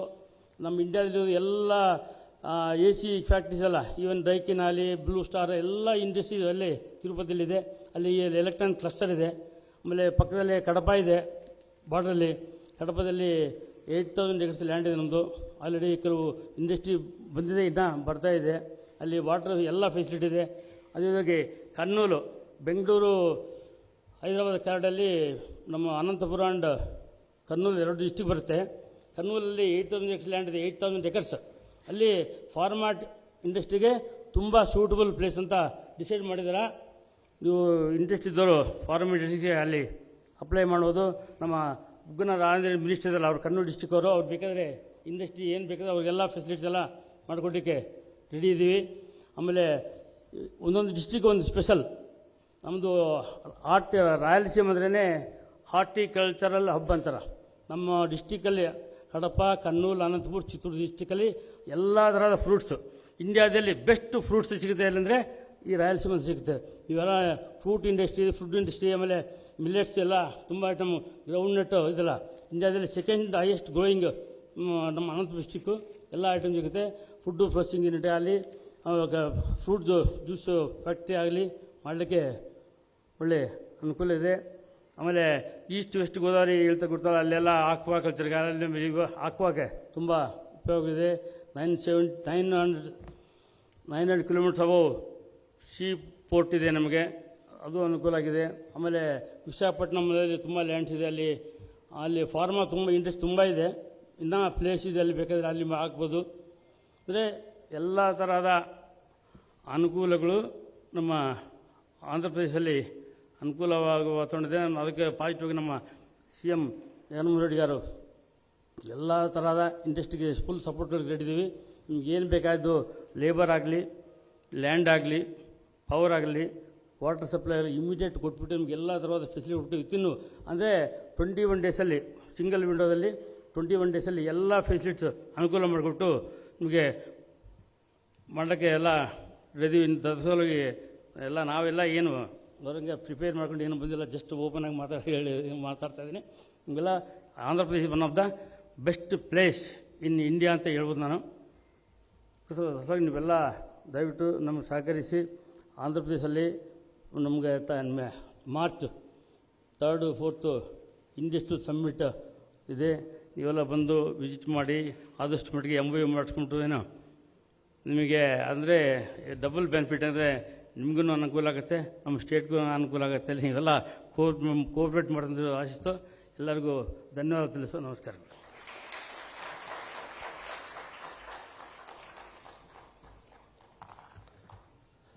Thank you very much sir. ತುಂಬ ಚೆನ್ನಾಗಿದೆ, ಇನ್ಸ್ಪೈರಿಂಗ್ ಇದೆ. Thank you very much. I think he deserves one more round of applause.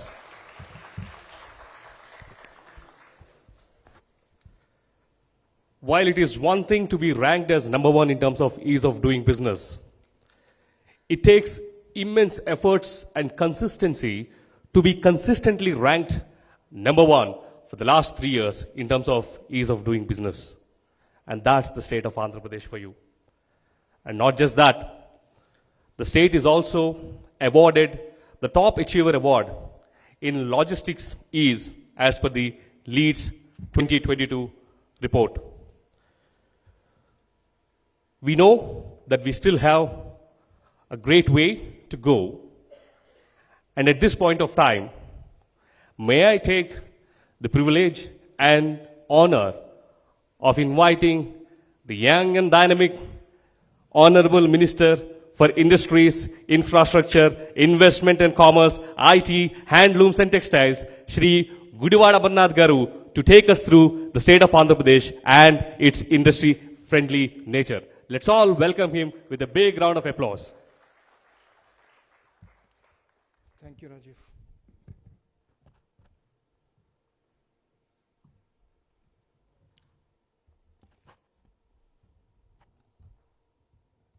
Distinguished guests on the dais,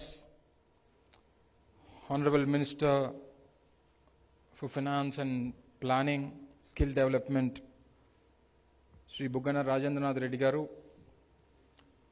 Honorable Principal Secretary, Handlooms and Textiles, Sunita garu, Honorable Special Secretary, IT and Electronics, Sundar garu, Commissioner Industries, Managing Director, APIAC, Mrs.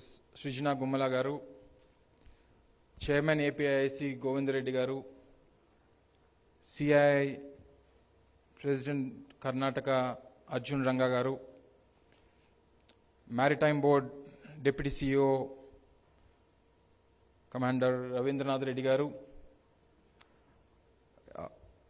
industry leaders from Karnataka, friends from the media, dignitaries, ladies and gentlemen, a very good afternoon.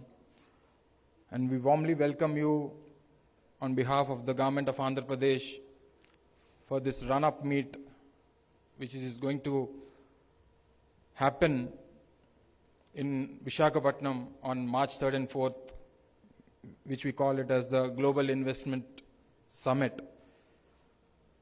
I warmly welcome all of you all representing from Karnataka,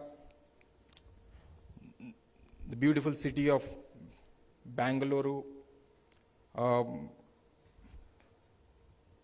This is the first roadshow after Delhi, which has happened on January 31st, led by our Honorable Chief Minister, Sri Jagan Mohan Reddy garu, where we had a diplomatic conclave with almost 49 countries representing in Delhi, and a curtain raiser event of Global Investment Summit on the same day on Jan 31st, where different associations from different parts of the country have attended, and we have launched the curtain raiser. Many of the speakers from the dais representing our government have stated many of the important issues pertaining to the government regarding the contribution of GDP of 4.6 to the Indian economy and 4.6% of exports in 2021, in the financial year 2021, and Andhra Pradesh has consistently led India's economic expansion. Being the champion state in ease of doing business, we have been consistently ranked number 1 in the last 3 years in the Business Reforms Action Plan. In the last 2 years, we have been ranked number 1 only on 100% perception survey. In the previous editions of ease of doing business rankings in the country, it used to be a project that is to be submitted from the state government, and 50% of it is to be the perception survey. But in the last 2 editions of ease of doing business rankings, it's only 100% perception survey from the industry sector, where it was taken up by a third party which has been appointed by the central government. And we are the top achiever in ease of doing business with almost 97.89%. With almost 97.89% leading number 1, followed by Gujarat and other states from the country. Being the champion state in ease of doing business, the availability of plentiful resources, largest industrial land banks, we have almost 48 to 49,000 acres of land readily available for allotment for industries. We also have 1 lakh acres of land which is already being used for industrial purpose in the state. We have come up with 3 industrial corridors, which is the Visakhapatnam-Chennai Industrial Corridor, the Chennai-Bangalore Industrial Corridor, and the Bangalore-Hyderabad Industrial Corridor. Out of these 3 corridors, almost India in the country, we are having almost 11 industrial corridors, out of which only state having 3 industrial corridors is Andhra Pradesh. We are really proud of it. On these 3 industrial corridors, we have 48,000 acres of land. And coming to the IT parks, the SEZs, and the growth centers, there are 3, and we have a PCPIR region, the Petroleum, Chemical, and the Petrochemical Industrial Investment Region, which is almost 644 square kilometers, which is one of the biggest PCPIR region in the country, which is between Visakhapatnam and Kakinada. And we are also having the bulk drug park, which has been announced recently by the central government, where almost 19 states fought for the bulk drug park in the country, and out of which only 3 states have been selected for the bulk drug park, out of which from the southern part of the country, only Andhra Pradesh has been selected for the bulk drug park, where the central government is assisting almost 1,000 crores for the development of the bulk drug park, and the other 2 are the Gujarat and the Himachal Pradesh state governments. And nurtured relations with over 650 Fortune 1000 companies, international network with almost 80 countries through 320 diplomatic offices and ministerial bodies, over 70 multilateral and bilateral agencies, development banks, and trade associations partner with Andhra Pradesh Economic Development Board to facilitate investments in Andhra Pradesh. Developed specialized sector teams that have built relations with potential investors and associations in the respective sectors. Connected with over 70 industry associations, trade bodies, and sector-focused industry groups for growing industry verticals in Andhra Pradesh, having established industry connections with the United States of America, United Kingdom, Russia, Taiwan, Singapore, Germany, France, China, Korea, Europe, UAE, Hong Kong, GCC countries, and the list goes on. Even with the worldwide COVID-19 epidemic, Andhra Pradesh experienced a double-digit growth of 11.46%, almost 11.46% at constant rates in the financial year 2021. The state is home to renowned global and domestic firms, which includes Kia, which is near to Bangalore, and a Brandix apparel park, which is almost accommodating 26,000 employees in the apparel park, with almost 80% of local women working in it. And Apache, where the Adidas shoes are being manufactured globally, are being manufactured in the state of Andhra Pradesh. And we have Foxconn, ATC tires, the off-road highway tires, which are being manufactured in Visakhapatnam, the Apollo tires, Hero Motors, Munoz, Dixon, Wingtech, to name a few. The Sri City is home to over 200 companies from 28 countries, including multinationals like Kellogg's, Isuzu, Mondelez, Pepsi, Panasonic, Daikin, Foxconn, and a lot of other. With a robust reform program and best-in-class policies, the government of Andhra Pradesh is converting the state into a model state, de-risking the investments in the cornerstone of the new industrial policy, which will be notified in another 15 to 20 days. In the last 3.5 years, after our government came into power,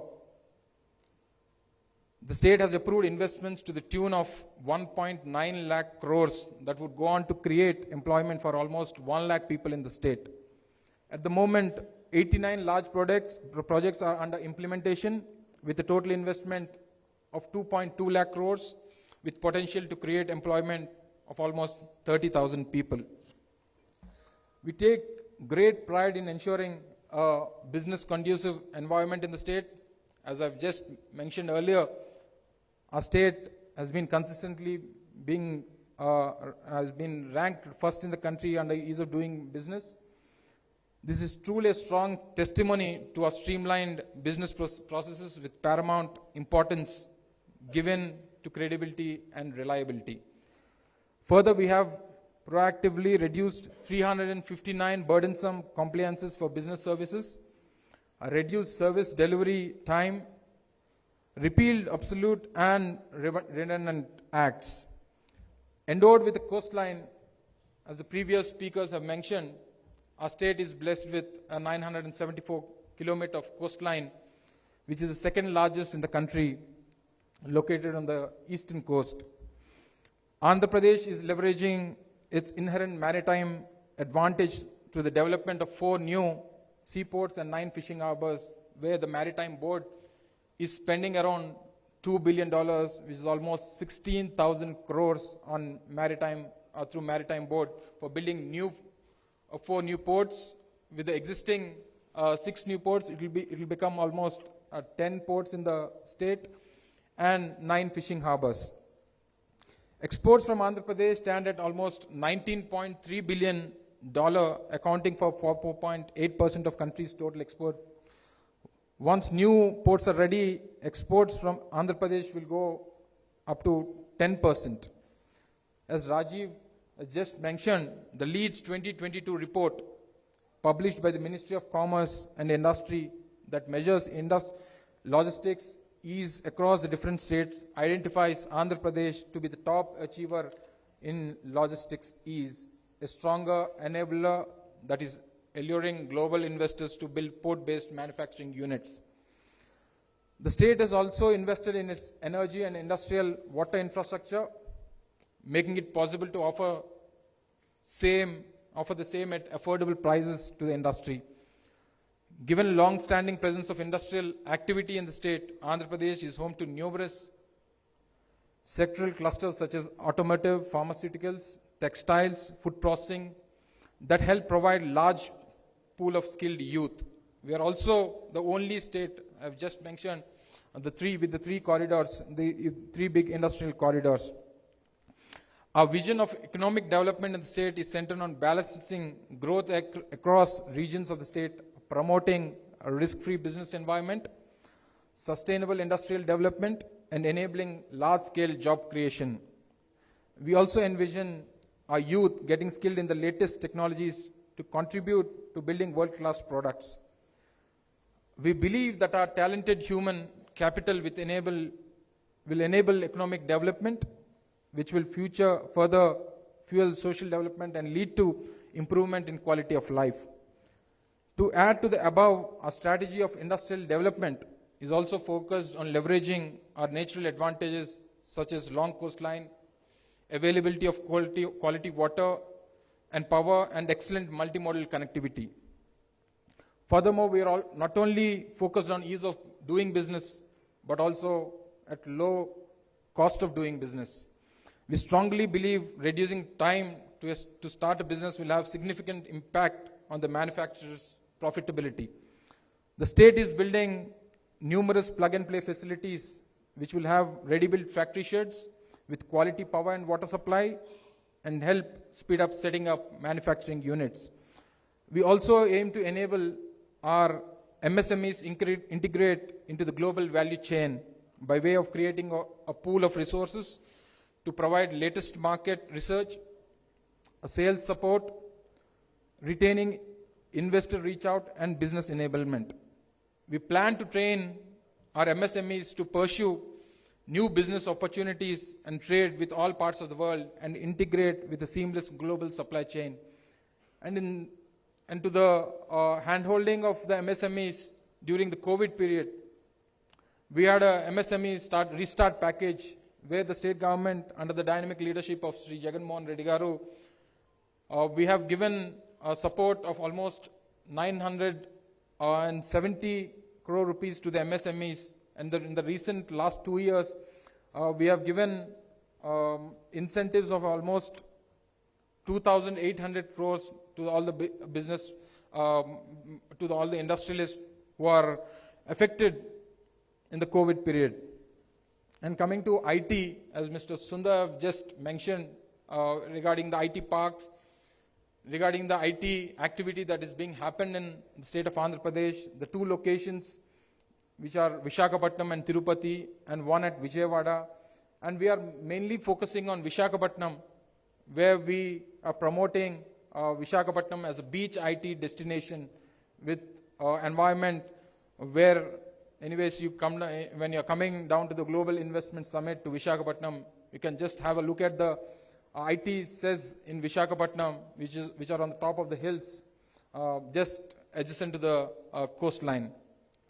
And regarding the green energy projects in Andhra Pradesh, we are building up a largest integrated green energy project in Kurnool with a 5.2 gigawatt pumped storage, solar and wind energy project, which is one of its kind in the world, where we are using a natural battery to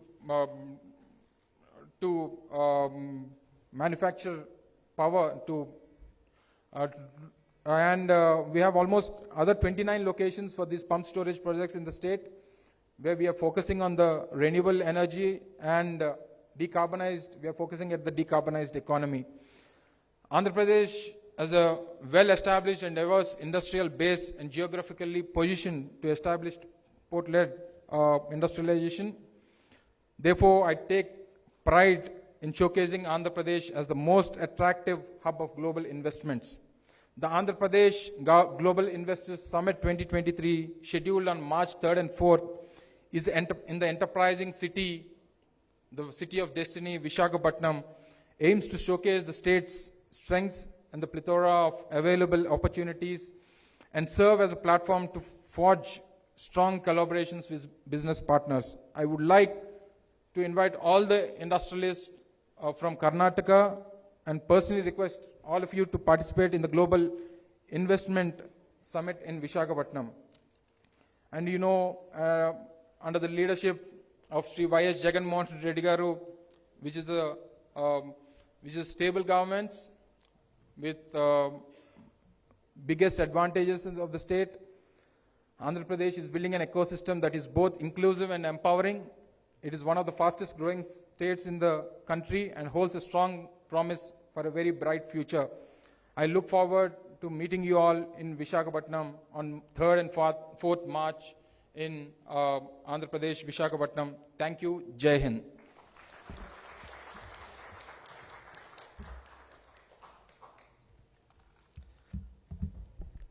Thank you very much, sir. And now we have amongst us our Honorable Finance Minister, Shri Bugna Rajendranath Garu, the Minister for Finance, Planning, Commercial Taxes, Skill Development, Training and Legislative Affairs, to give us the keynote address. Let's all welcome him with a big round of applause.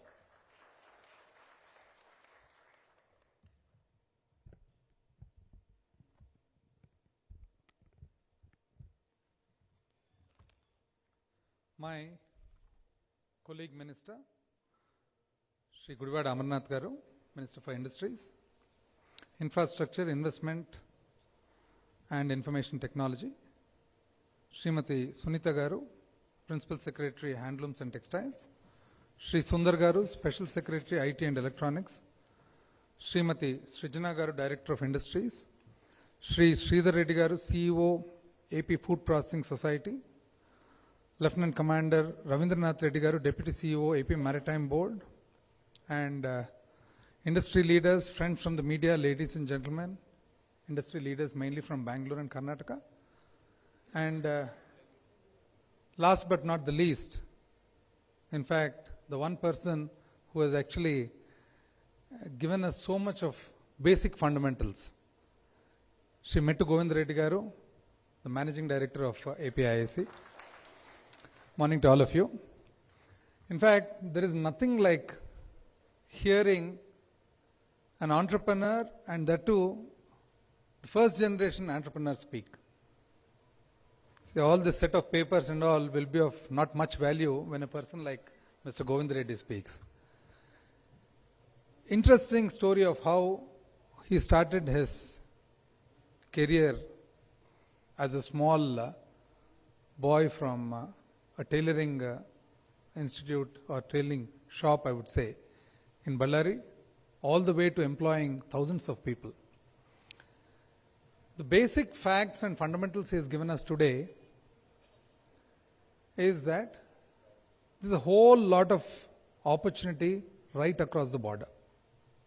I think the sum and substance of what he told us is a whole lot of opportunity.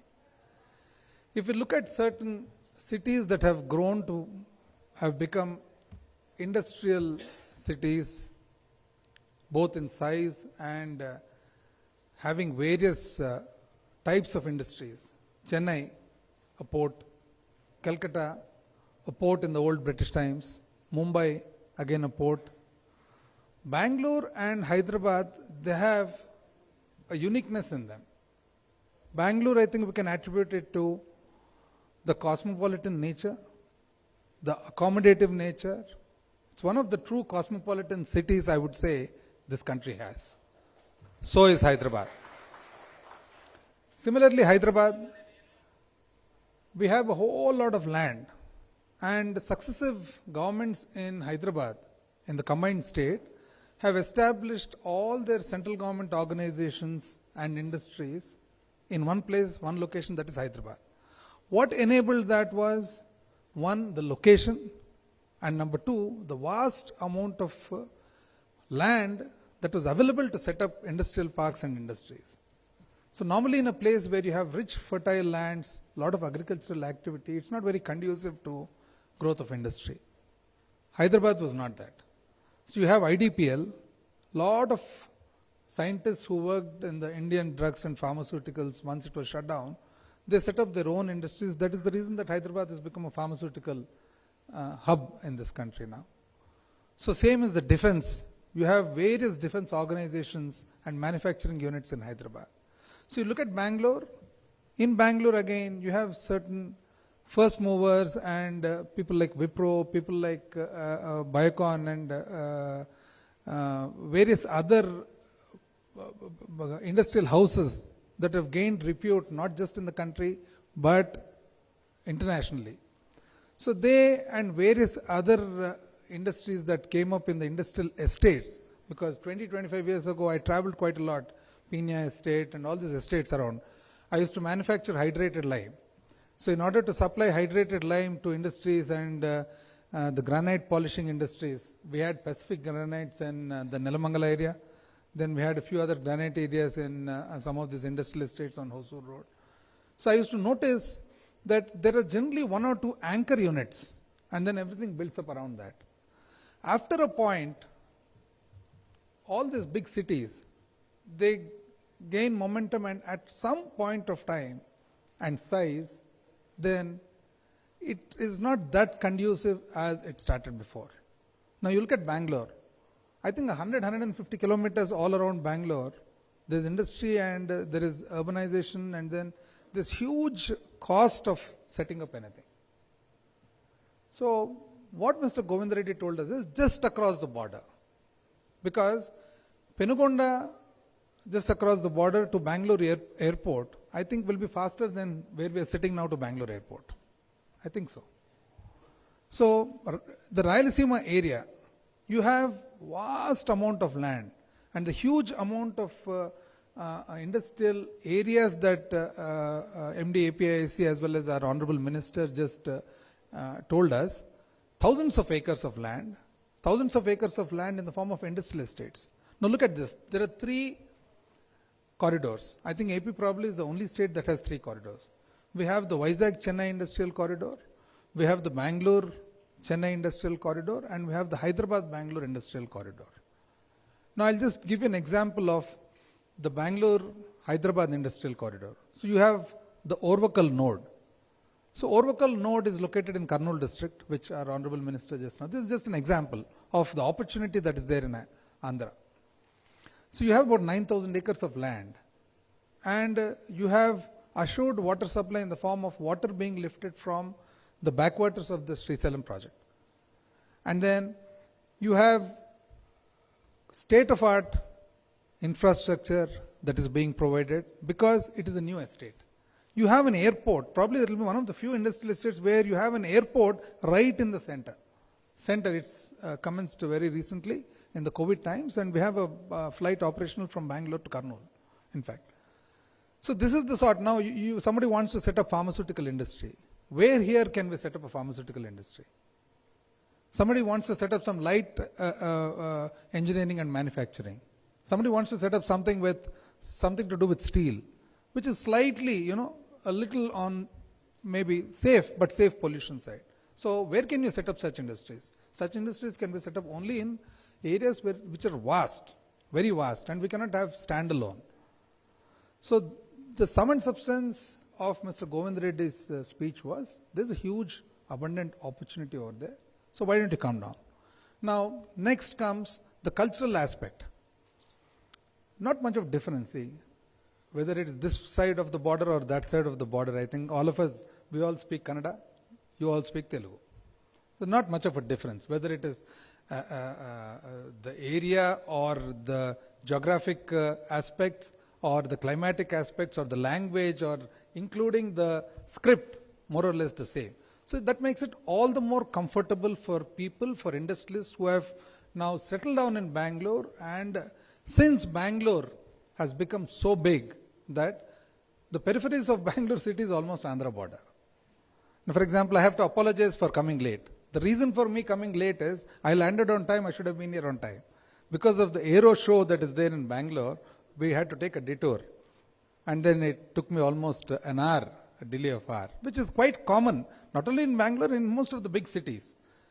So our presentation to you basically is the land, the opportunities. Now you look at Vizag. I'll tell you, Vizag will be one of the best cities in the future. There's very few places on this globe, not in the country, on this globe, that has the features that Vizag has. You have a beautiful beach.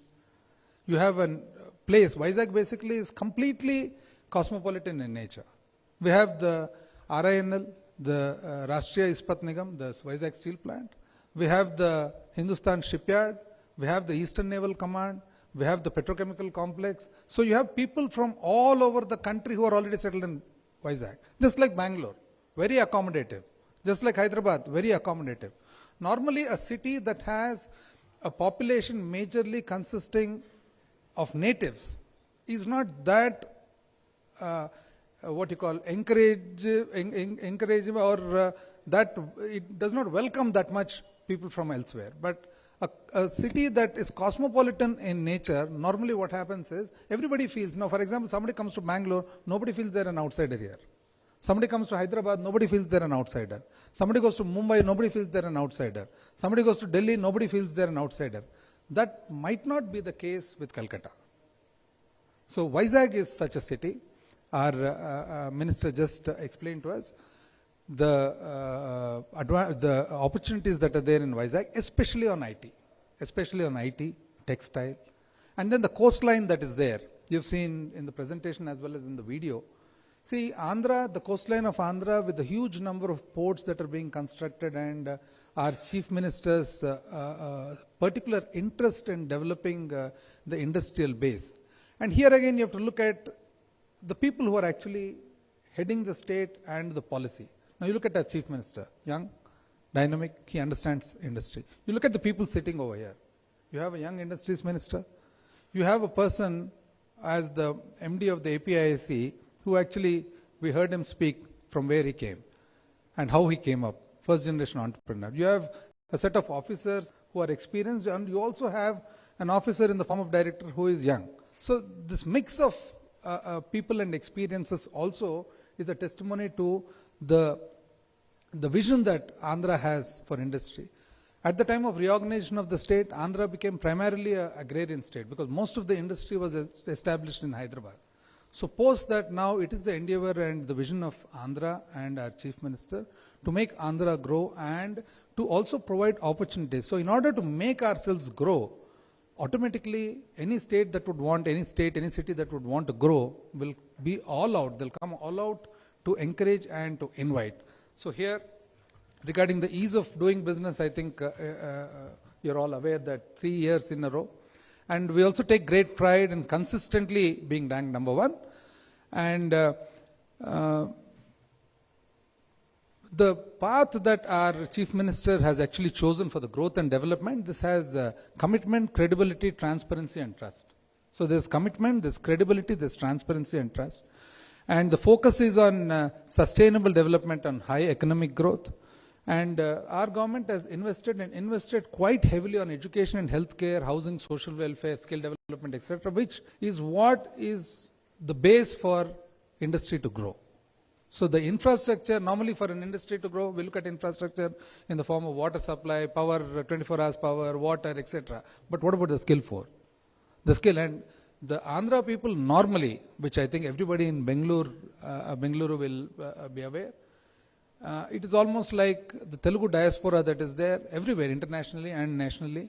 Wherever they are, it is like the sugar and milk. So they just mix with everybody, and they also invite everybody with the same amount of affection that we have for our people over there. And Niti Aayog, it has ranked Andhra as number 4 in social, economic and environmental criteria. And then the 3 industrial corridors we just ran through, and then the inland waterways. This is one other advantage that manufacturing industry is going to have in Andhra Pradesh. So we have about 888 kilometers of national waterway within the state. And then we have a policy, and we're in the process of developing the inland waterways in sync with the Government of India, where we have identified about 27 locations. And we have prioritized certain terminals, and I think by 2029 we hope to be able to transport about 10 million tons of cargo through inland waterways alone. And then the international airport under construction in Vizag, very soon, I think in a very short period it will be operational. So, and the bulk drug park, which just now our industries minister has already told us, informed us. And then regarding the renewable energy. So I think amongst the few states that we have about 9 gigawatts, huge 9,000 megawatts of installed capacity presently, and we have scope to establish about 38 gigawatts of solar and 44 gigawatts of wind. And we have huge potential to establish the new concept of pumped storage, where we pump water and then generate electricity during the peak hours. I think probably Andhra, we have one in my native district of Kurnool, about 5,000 odd megawatts of pumped storage, which is not the biggest in the country, but the biggest in the world today. It is under construction. And skilling, actually, I also happen to be the Minister for Skilling. So in order to be prepared for the future, and along with developing tangible assets and infrastructure, we also now have about 26 skill colleges, out of which 16 are functional in specific areas of expertise, which as per the NSQ of the national guidelines, we have about 5 plus. And then we have established about 176 skill hubs, where we give the basic skilling that is required for employees to be industry prepared. And this is basically to identify all the gaps that are there in skilling. And then our vision for economic growth is, one is balancing growth across regions, across all the different regions of the state, and then promoting a risk-free business environment and sustainable industrial development, as well as enabling large-scale job creation. So we have aligned everything along with these aspects. And while we are leveraging our natural advantages, we have a long coastline, availability of quality power, water, and excellent multimodal connectivity. And then the MSMEs also, a vast number of MSME parks that have already been established and are being established. So we would definitely welcome everybody to come and then participate in the Global Investors Summit in Vizag on 3rd and 4th March. And then on behalf of the government of Andhra Pradesh and on behalf of the Chief Minister of Andhra Pradesh, I extend a warm welcome to you all. And I am confident that all of you who are going to come and visit this and take part in the Global Investors Summit definitely will make not only Andhra Pradesh proud, but entire South India and India proud. Thank you, Jai Hind.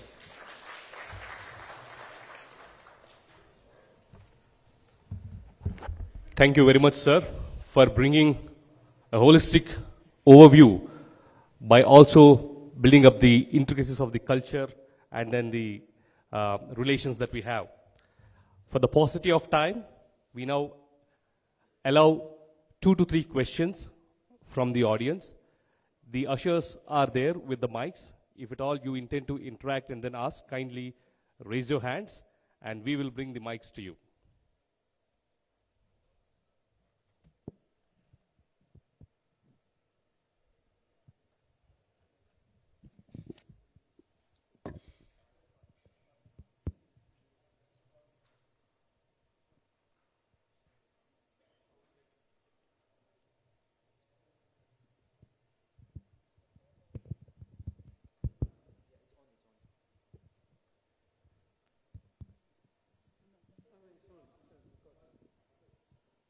Coming back to textiles, can you hear me?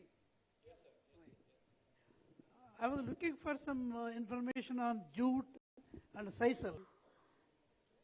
But jute seems to be in a very low grade level, the production and the utility, which is a versatile fiber. Similarly, sisal. We exported the technology to Tanzania way back, 20 years back, where I was a part of it. But I don't hear anything from Andhra, which is the richest in the sunlight and the production of dry land product like sisal from arid zones. Could you throw some light on that? Sisal ante janapanara. Janapanara. Jute ante purikosa. Purikosade 13 ఫ్యాక్టరీలు ఉన్నాయని చెప్పారు మీరు. ఎక్కడ పోతున్నాయో తెలీదు, ఏం చేస్తున్నాయో తెలీదు. అంటే మీరు ఇన్వెస్ట్ చేద్దాం అనుకుంటున్నారా అండి? Do you want to invest in Andhra in jute? I can encourage investor to go there. Yeah. So jute, we have a lot of potential. We haven't actually tapped it. So we would love to work with you. You could always give us the contacts and then we'll work with them and we'll see what possible areas we can go into. There is potential. We have a good lot of potential there and I think we can work there. First, give me the status of jute industry. We'll do that. Thank you. Next is Janapanara. Yeah. This is a Janapanara is made from jute, I thought. sisal. Ade Janapanara, it's made from jute, right? కాదు ఇది cycle అంటే ముళ్ళ చెట్టు వస్తుంది grey colour లో గోంగూర. 2 meters వస్తుంది. గోంగూర కదండి? కాదండి గోంగూర. ఇప్పుడు అలవేరా ఉంది కదన్నా, అలవేరా పేరు విన్నారా? అలవేరా మాదిరే this is hard variety, but it grows very hard. It grows very hard, and we exported the technology to Tanzania. We worked with sisal production in Tanzania. I have to pick up some knowledge on that. I'll do that and get back to you. Definitely. I'll definitely come back to you. Can you just drop your card before you leave so that we can come back to you? The second question is, there is no mention of waste management in all our efforts, which is going to be a production, is a product by itself. Waste production, and I am the expert in that line of waste reduction and how to waste conversion. This aspect has been not touched in all the talks now. It may be something there. I'll mention about that. While we have chosen certain sectors to focus for the Investor Summit, doesn't mean what we have not mentioned here is not working, because we have one of the cleanest cities in the country, and we have a very robust waste management system. I had an experience of working as municipal commissioner before this posting in Vizag. So the waste management is there. There are only 14 sectors that we have chosen to showcase in this event, which is why only they were mentioned. But waste management, I acknowledge, is a very important sector. We have policies for solid waste management which go in alignment with the Government of India policies. We can share our policies with you and work on that as well. Right. We have waste to energy plans, waste to manures, all of them there. So we can work on that. Right. Thank you, ma'am. Thank you, sir. For the paucity of time, we will go to the next question. Yeah, please go ahead. Hi, good afternoon, panel. So, I have my question is fundamentally to the Honorable Finance Minister. First of all, super impactful speech, sir.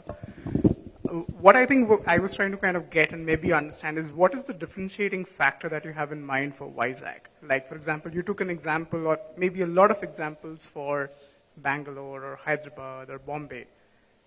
What is that one key USP that you have, or which is kind of in plan, which will segregate or separate Vizag in that list or in this plethora of cities that we have right now? IT for sure. Okay. IT for sure, because you have the ecosystem that is perfectly suitable. Okay. For IT, and then IT parks are being made over there. Okay. So that I think will be the best for, we've already announced that Vizag is going to be the next capital of Andhra Pradesh. Therefore, I think that will be the best place. Got it. So when you're kind of going against some of these big behemoth cities or states like Bangalore or Hyderabad, who are already well established in this particular sector or in this kind of a setup, what's the roadmap or the acceleration timeline that you have for Vizag to kind of reach or get to that stage pretty much? See, normally, now we have a whole lot of people from there coming and working in Hyderabad, Bangalore, Chennai, and going abroad, etc., right? So you'll have your entire workforce over there locally available. Then the IT parks that are being made over there, they will have all the infrastructure and the facilities that, and all the incentives that are there. They'll be designed in such a way that it encourages the start. Thank you. One last question. Wait, Rajiv. Adding to the Finance Minister's comments, see, Visakhapatnam is a place. After COVID situations, we had some surveys, like people coming back to home, working from home. We have contacted one of the biggest companies in IT and requested their presence in Visakhapatnam. So companies like Infosys, which started in Bangalore, they had a survey in Visakhapatnam, in and around Visakhapatnam. So within the radius of 50 kilometers of Visakhapatnam, they had 3,000 employees from Infosys working in Bangalore and Hyderabad. So the whole workforce is from in and around Vizag, because we have the biggest educational institutions, the professional courses where the students pursue only, rather than students pursuing, the parents makes them go into the professional courses. Either you become an engineer or you become a doctor. That is the mindset of the parents in Andhra Pradesh. So after we contacted Infosys are starting their operations in Visakhapatnam in the next 2 months with a 1,000-seater capacity. So, and when you go to Hyderabad, after the separation, out of every 100 employees, IT employees, there are 15 people from the Telugu community. Out of these 15 Telugu people, 10 are from Andhra Pradesh, and only 5 of them are from Telangana. So that's the workforce we have in Andhra Pradesh, basically from cities like Visakhapatnam, Rajahmundry, Kakinada, Vijayawada, Tirupati, where we have all the engineering colleges and all. So basically we are focusing on IT sector for Visakhapatnam. And the industrial sector is already placed in Visakhapatnam, in and around Visakhapatnam. The industrial corridors, the pharma hubs, we have the ports. So the main focus to place Visakhapatnam with other cities like Bangalore and Hyderabad. IT is the only sector where we can showcase Visakhapatnam as a city when compared to other Bangalore and Hyderabad, cities like Hyderabad. And we are almost the 9th richest city in the country. Visakhapatnam is the 9th richest city in the country. And it's going to be a capital in the next coming few months. Thank you. If I may add to that.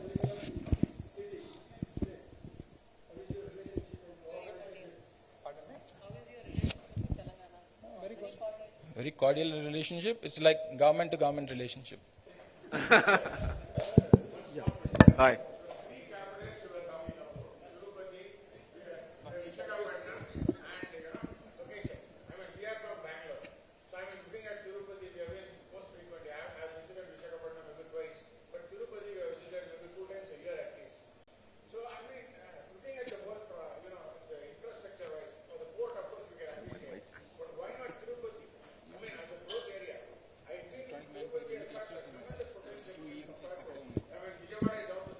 Actually, this 3 capitals is some sort of a miscommunication. It is basically like this. The administration will be done from Vizag.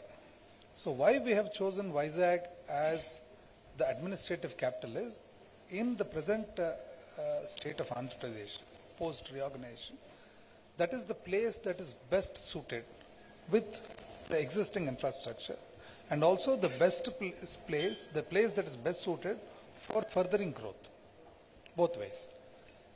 So because of the port city that it is, and because I just told you before, because of the cosmopolitan nature that is there in the city, and because of the climate, everything, Visakhapatnam is, we feel, is the best suited. Then is not, the other one is not the capital per se, it is basically having the High Court. So just like how in Karnataka you have one session of the assembly, sorry, I'll come to the High Court. Just like how you have a big bench in Dharwad and a big bench in Gulbarga, we intend to have our High Court principal bench in Kurnool. Why Kurnool is, this goes back 100 years. Before the state of Telugu speaking area was made into one. So in 1937 there was something called the Sribag Pact. This was between people of belonging to various regions of Telugu speaking regions. So they came together and then in 1937 decided that if we have the administrative capital of a Telugu state in the future, because it was then part of a British Madras presidency. So they said the court should be in one location and the administrative capital should be in one location. The reason is to give equal importance to various sub-regions belonging to one primary region. So that's how the principal bench of the High Court is to be established in Kurnool. Then is the legislature. So just like how you have legislature having one session in Belgaum. So why we have a session in Belgaum is for a reason that everybody is aware of here. So similarly, one session of the legislature to be held in Guntur. This basically addresses to a large extent the sub-regional aspirations in the present state of Andhra Pradesh. Comes the second part, section B of your question, is Tirupati. Tirupati, yes. So wherever Lord Venkateshwara is there, that is not just the capital of Andhra, or the complete universal capital is Tirupati. Thank you. My question is to Mr. Sundar. Very informative presentation. You spoke about emerging technologies. You also spoke about skills, which is one of the areas that you are focusing. I think the finance minister also spoke about it. I did not see anything mentioning about immersive technologies, which is a very good vehicle to do a large-scale skill building, right? You spoke about artificial intelligence and other areas, right? I just want to understand the state focus in terms of using this technology for skill building at a larger scale. So if you can throw some light on that in terms of the focus on emerging technologies, that will help. In addition to the existing curriculums and engineering colleges, the government is also now planning a big emerging technologies university with center at Visakhapatnam and satellite centers at Tirupati and Vijayawada. And the nucleus is already set in the form of the International Institute of Digital Technologies, which is presently at Tirupati. It is just a kilometers away from the airport, where we offer 11-month full-time residential programs in 2 of our flagship courses. One is on cyber security, another is on machine learning and data sciences. We have also plans to start similar full-time courses on the Linux platform using the Red Hat technologies. We also have plans for not only the postgraduate 11-month program, but we also are offering short-term programs, that is between 200 to 250 teaching hours in a slew of technologies that are relevant to the industry. Because, for example, AR/VR, we couldn't accommodate in the longer format, but we are taking it in the shorter format. Similarly, AI and ML, which though colleges are offering it as a 2-3 semester course, we do not find enough content for it. So we are again offering it in the shorter format. Cyber security, we are going the full hog, both in the longer format as well as the shorter format. So the 6th batch is in progress. The 7th batch, we are shortly going to give the advertisement. And eventually we'll be merging it into the Emerging Technologies University, which will completely focus only on emerging technologies, and it will take in social sciences and natural sciences as feeder categories, because we want applications on which the emerging technologies to run. That is why I was mentioning something like attendance. We are using something like AI. Yeah, I think the immersive technologies can also be used for trade skills, right? For example, you spoke about a lot of engineering ventures that you're getting into, right? Aerospace defense. So all these things requires welding, those type of skills. Today you are putting a lot of welding machines in every ITI. It's not necessary to have that many machines. You can have a much cost-efficient way of doing it with a much more, a good outcome, right? So that is possible with immersive technologies. And I think it's been proven worldwide. Maybe it's a good idea to kind of look at it from a trade skill perspective also. True, sir. Thank you. Just to add, I don't know how many states have it, but we have an officer dedicated for emerging technologies. There's an All India Service Officer for emerging technologies. Thank you, madam. Yeah.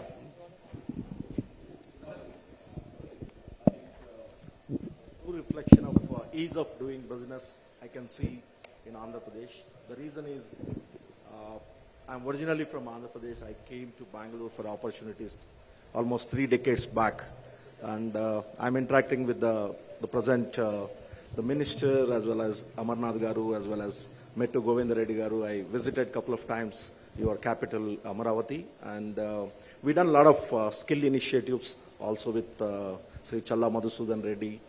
They are very kind of encouraging and supported us in doing multiple initiatives.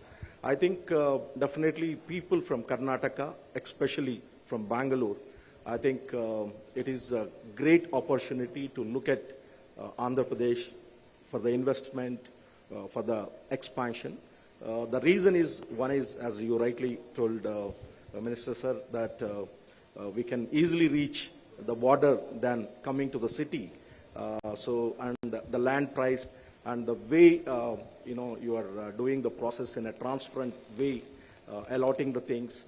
Because when I visited Mr. Mettu Govinda Reddy sir office, they were very cooperative in all the support to extend to the industries. I think definitely Andhra Pradesh is going to take a next step to lead in the India as one of the most popular state for doing business. Thank you.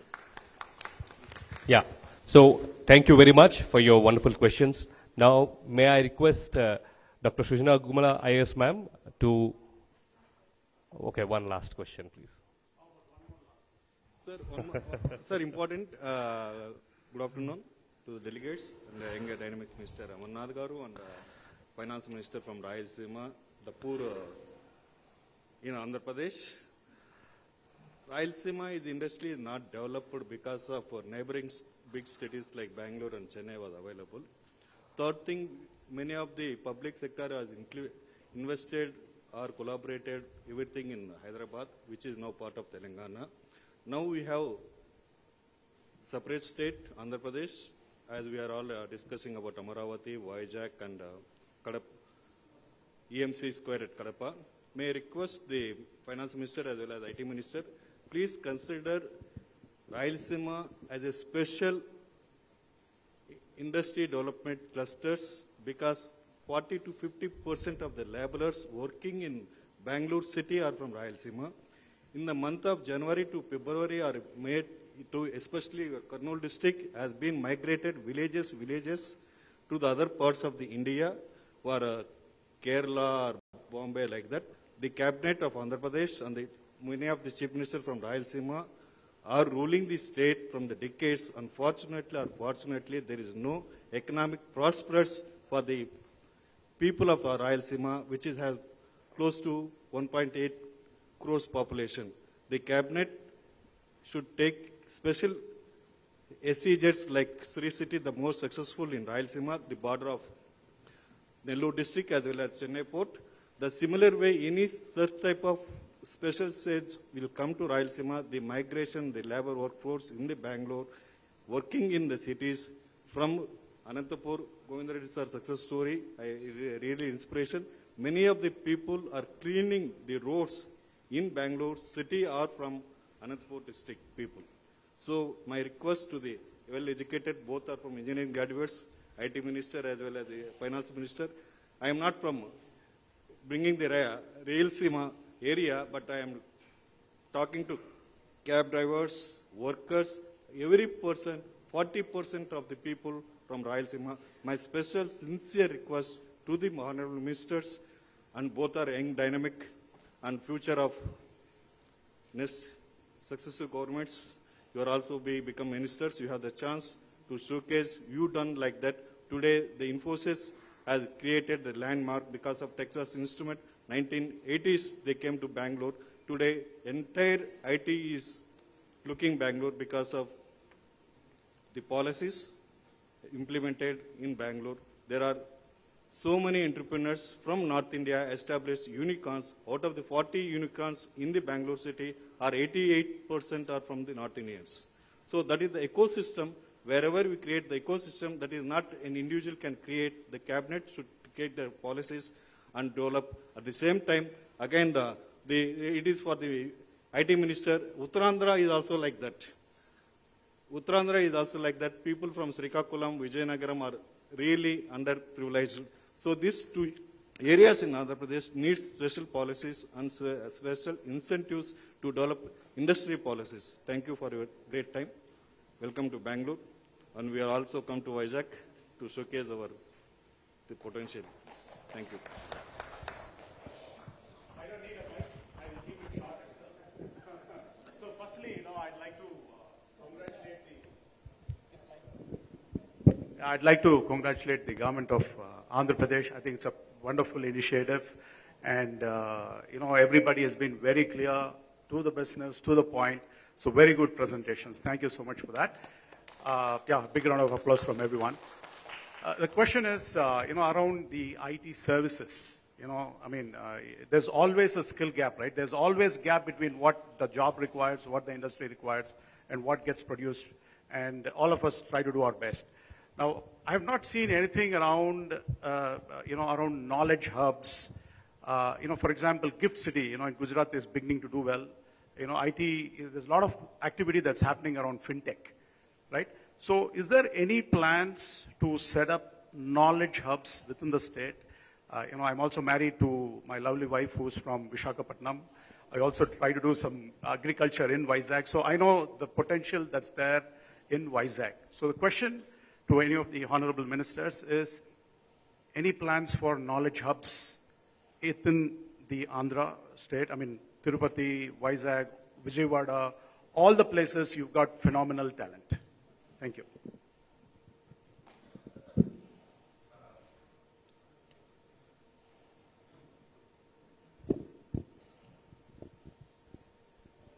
With specific regard to skilling and IT together, I think he'll be the best person to give you a detailed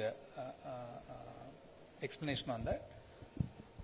With regard to the knowledge part, the first 3 years have been very tumultuous for us after our government came in, because beginning we were settling down, and then 2 years of COVID dragged us all back, just like how everybody else. And we did not have a lead that other states or cities had. But we are trying to now locate this form of industry in Vizag and Tirupati and areas where your universities and colleges go together to be able to complement. So that is where we are right now. To go into the details, because it is not my mainstay thing, I think he will be. Thank you for bringing this up, because it gives us the opportunity to completely tell you the activities of the ITEC department. It is not just the IT promotion wing which I introduced in the presentation. We have a separate wing called the AP Information Technology Academy, APITA, whose sole purpose is to take the high-end courses that are offered by companies like IBM, Accenture, Oracle, and then give these courses to these engineering students as a kind of industry bridge. In the sense, we give it as a kind of add-on module to all the engineering students who are tied up with the AP IT Academy, so that they become industry ready. The major is we give them training in how to build resumes, how to handle cheat sheets in Java, how to handle cheat sheets in C++, how to handle cheat sheets in MySQL, because they do come with some kind of a raw knowledge, but when it comes to handling interviews, they falter a bit there. Then in English communication skills. So this is for the skill building part and the knowledge building part for the IT and the electronics sector. We have a separate skill development corporation which looks at non-IT skills. In the sense, you have a graduate from BA, BSc, BCom, but they will not be industry ready for the kind of jobs. So for this, we have the skill development corporation that offers a complete slew of courses for their particular relevant sets. In addition to these two organizations, we have the Society for Andhra Pradesh Network, SAPNet, which we call, whose sole job is to purely telecast and have resource persons to talk about the educational sector. In the sense, suppose a candidate wants to appear for the civil services, and the study content is too costly or inaccessible to them because of constraint. So these courses are available to them right on YouTube or on a specially designed receive-only terminal, which we have situated in some 600 odd places all over the state of Andhra Pradesh. And in addition to this, we have the AP Space Application Center, which has specific tie-ups with universities for geosciences. Now, as I was already hinting, that we have a mandate to provide a 2.5 centimeter resolution to the entire. How are we going to do this? We need to build the students' capabilities as well as the industry's capabilities. Already we have tied up with MOUs with 2 to 3 engineering colleges within our, and also we have tie-ups with other engineering colleges like Nimrana. We have NIT where we have already have a tie-up. So we are pulling all this and ensuring that what is not taught in the universities, but which are very much in demand from the industry. These courses we are specifically identifying and imparting to the students. So that way, Infosys, year on year, they come only to the AP IT Academy, because what AP IT Academy does is, they draw all the private engineering colleges at one point, have the good database of all the students, and then they provide it to the industry. Industry don't need to visit all the colleges that are spread everywhere in the state. They just need to contact with the AP IT Academy for their recruitment purposes. So this, going forward, we plan to have a complete database of the students. We also plan to have a complete database of the industry so that they can digitally match with each other and go ahead with their recruitment plans.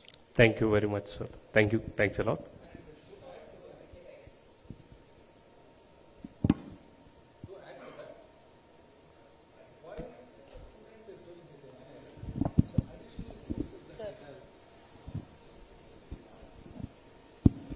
The additional courses that he does to enhance or make him employable, or the skill that is required, which are provided by Oracle and a host of other companies. The students, while they're able to access this and register themselves and study from home, not necessarily the college campus, credits are provided.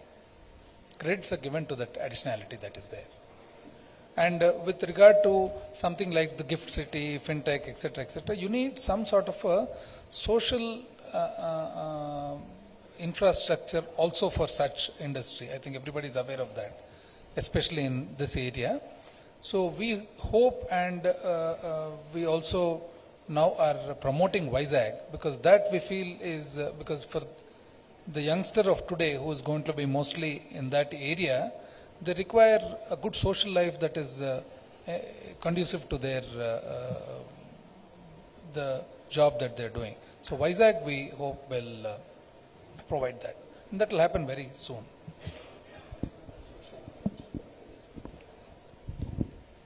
Just to add one quick addition to that, what the Honorable Minister has said about the social infrastructure. We have a department which is just looking at that part, creating social infrastructure around any economic activity, which is the AP Economic Cities Development Corporation. And we are looking at projects exactly like what he said, to foster and give social comfort to especially people-intensive industries like IT, research, and etc. So we are looking at that also and creating that infrastructure parallelly to development in IT and etc.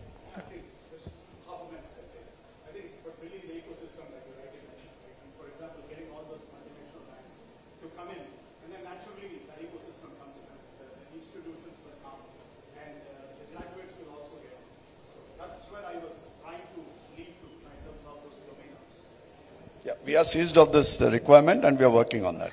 Once again, thank you very much. Now may I... Okay, sorry. Please go ahead, sir. It's a little political. It sounds a little political, but what happened was 2014, immediately after the reorganization of the state, a lot of people, people from Andhra who had settled in Hyderabad, a lot of people wanted to come back and set up their shop. So WISAG was the preferred destination. For whatever reasons best known to the erstwhile government, but again I said it will sound a little political, but the fact of the case is that for whatever reasons best known to them, it was not encouraged. Because then post 2019, the initial 1-2 years was difficult on us because of COVID and other issues and various other factors also. Now we are trying to push, because you need the place. Now for example, Karnataka, you can do this in Bangalore, you can do this to a little extent in Mangalore, to a little extent maybe in Belgaum, but it might not be that easy to do it in Gulbarga or Bidar, right? So that is same is the case with us.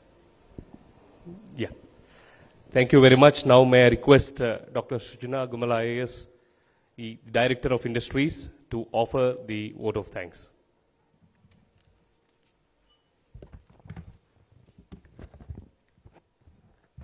Honorable Minister for Finance, Honorable Minister for Industries, Chairman APIAC, Secretary Textiles, Special Secretary IT, Deputy CEO Maritime Board, the President of CI Karnataka, all the dignitaries, industry leaders, and the media friends who have graced this occasion.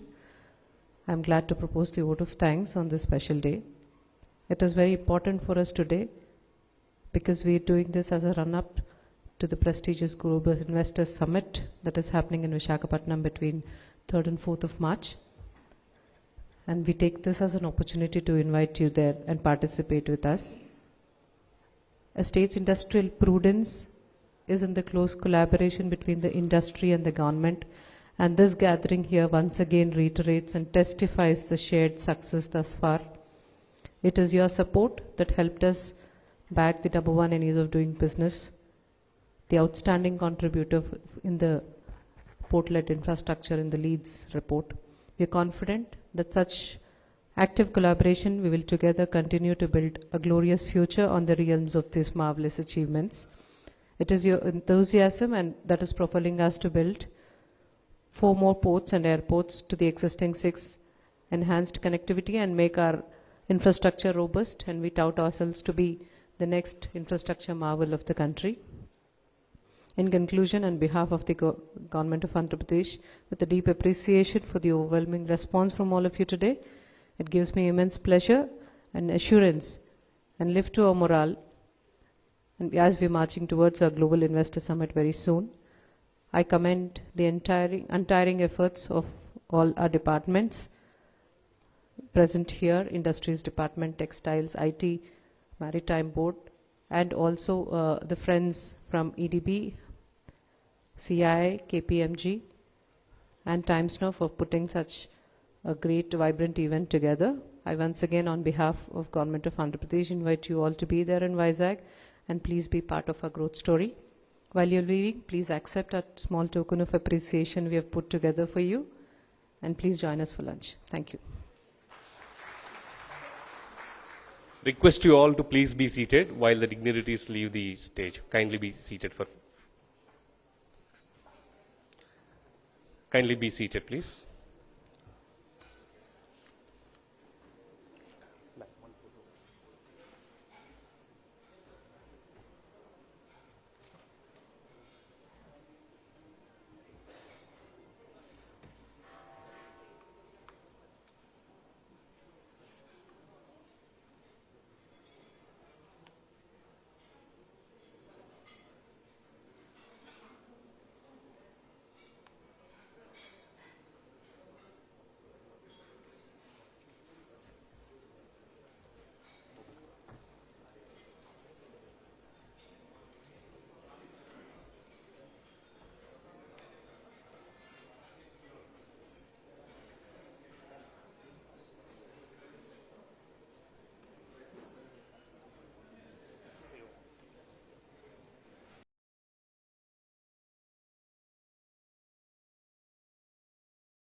Honorable Minister for Finance and Planning, Skill Development, Sri Buggana Rajendranath Reddy Garu, Honorable Principal Secretary, Handlooms and Textiles, Sunita Garu, Honorable Special Secretary, IT and Electronics, Sundar Garu,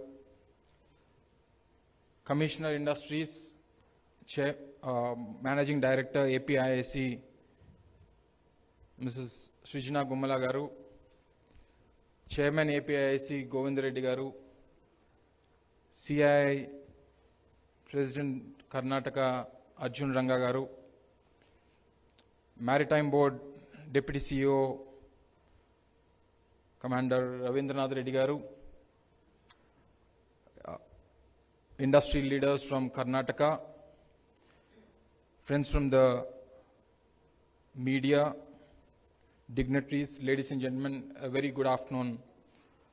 And we warmly welcome you on behalf of the government of Andhra Pradesh for this run-up meet, which is going to happen in Visakhapatnam on March 3rd and 4th, which we call it as the Global Investment Summit. I warmly welcome all of you all representing from Karnataka, the beautiful city of Bangalore. This is the first roadshow after Delhi, which has happened on January 31st, led by our Honorable Chief Minister, Sri Jagan Mohan Reddy Garu, where we had a diplomatic conclave with almost 49 countries representing in Delhi, and a curtain raiser event of Global Investment Summit on the same day on Jan 31st, where different associations from different parts of the country have attended, and we have launched the curtain raiser.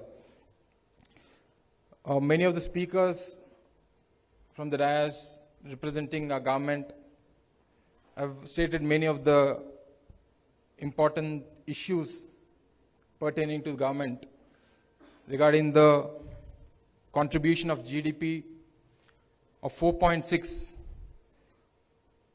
to the Indian economy and 4.6% of exports in 2021, in the financial year 2021, and Andhra Pradesh has consistently led India's economic expansion.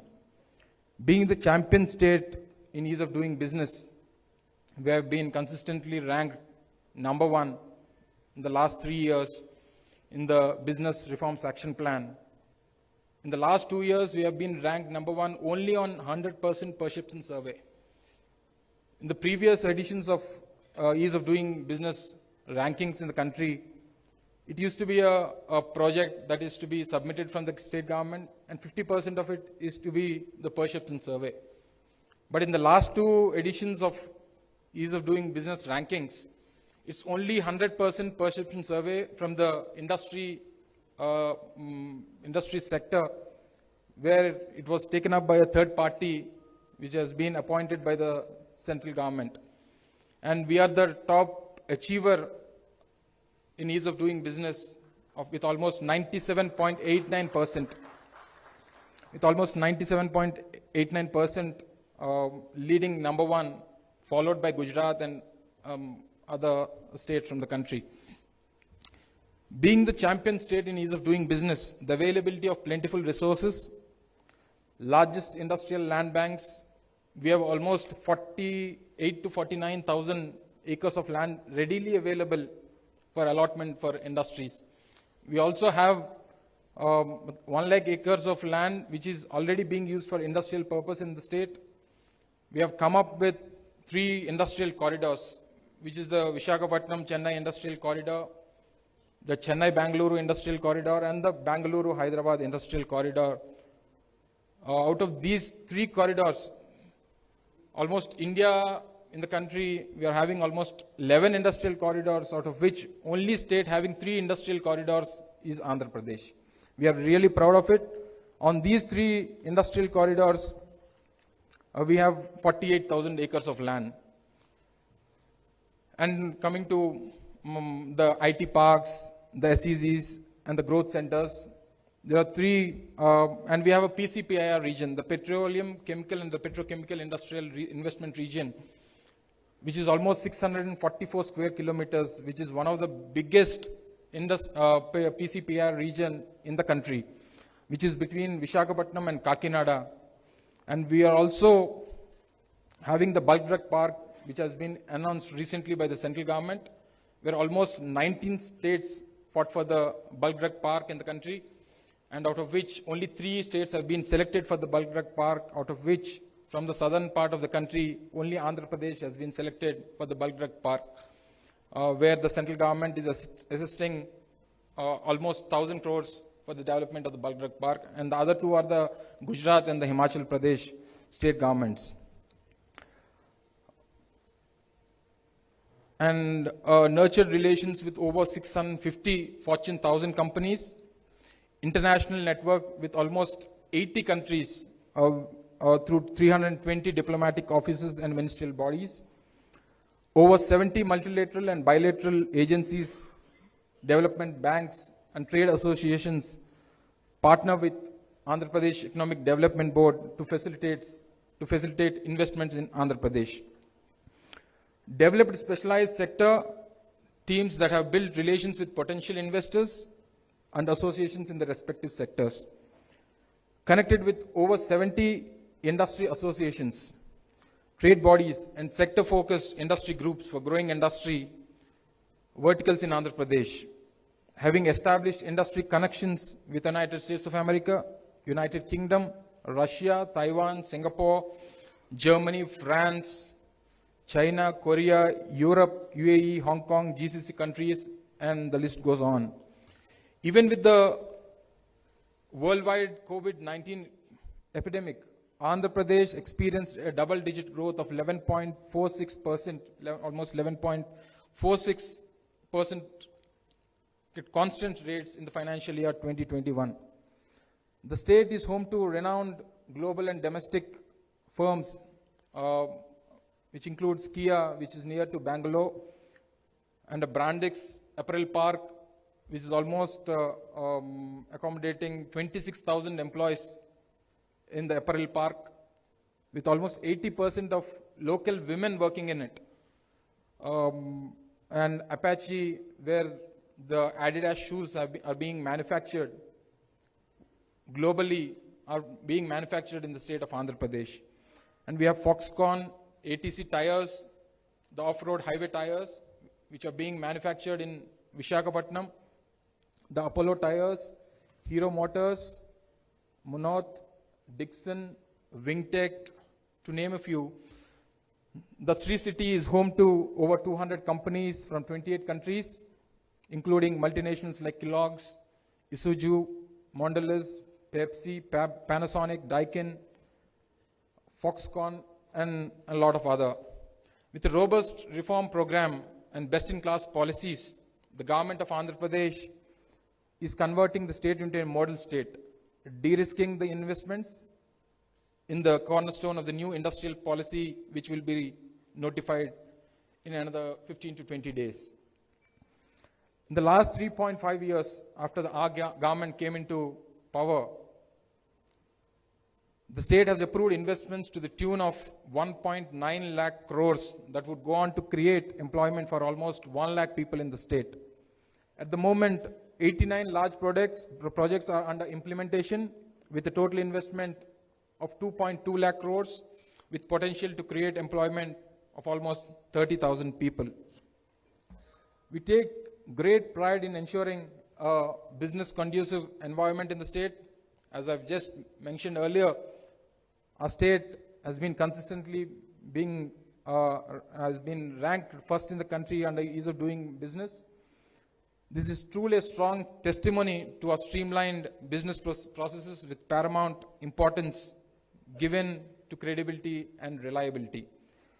Further, we have proactively reduced 359 burdensome compliances for business services, reduced service delivery time, repealed obsolete and redundant acts.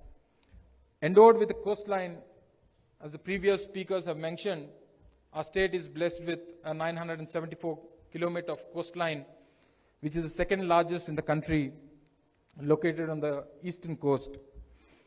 Andhra Pradesh is leveraging its inherent maritime advantage to the development of 4 new seaports and 9 fishing harbors, where the Maritime Board is spending around $2 billion, which is almost 16,000 crores on Maritime, through Maritime Board, for building 4 new ports. With the existing 6 new ports, it will become almost 10 ports in the state and 9 fishing harbors. Exports from Andhra Pradesh stand at almost $19.3 billion, accounting for 4.8% of country's total export. Once new ports are ready, exports from Andhra Pradesh will go up to 10%. As Rajiv just mentioned, the Leeds 2022 report published by the Ministry of Commerce and Industry that measures logistics ease across the different states identifies Andhra Pradesh to be the top achiever in logistics ease, a stronger enabler that is alluring global investors to build port-based manufacturing units. The state has also invested in its energy and industrial water infrastructure, making it possible to offer the same at affordable prices to the industry. Given long-standing presence of industrial activity in the state, Andhra Pradesh is home to numerous sectoral clusters such as automotive, pharmaceuticals, textiles, food processing, that help provide large pool of skilled youth. We are also the only state, I've just mentioned, with the 3 corridors, the 3 big industrial corridors. Our vision of economic development in the state is centered on balancing growth across regions of the state, promoting a risk-free business environment, sustainable industrial development, and enabling large-scale job creation. We also envision our youth getting skilled in the latest technologies to contribute to building world-class products. We believe that our talented human capital will enable economic development, which will further fuel social development and lead to improvement in quality of life. To add to the above, our strategy of industrial development is also focused on leveraging our natural advantages such as long coastline, availability of quality water and power, and excellent multimodal connectivity. Furthermore, we are not only focused on ease of doing business,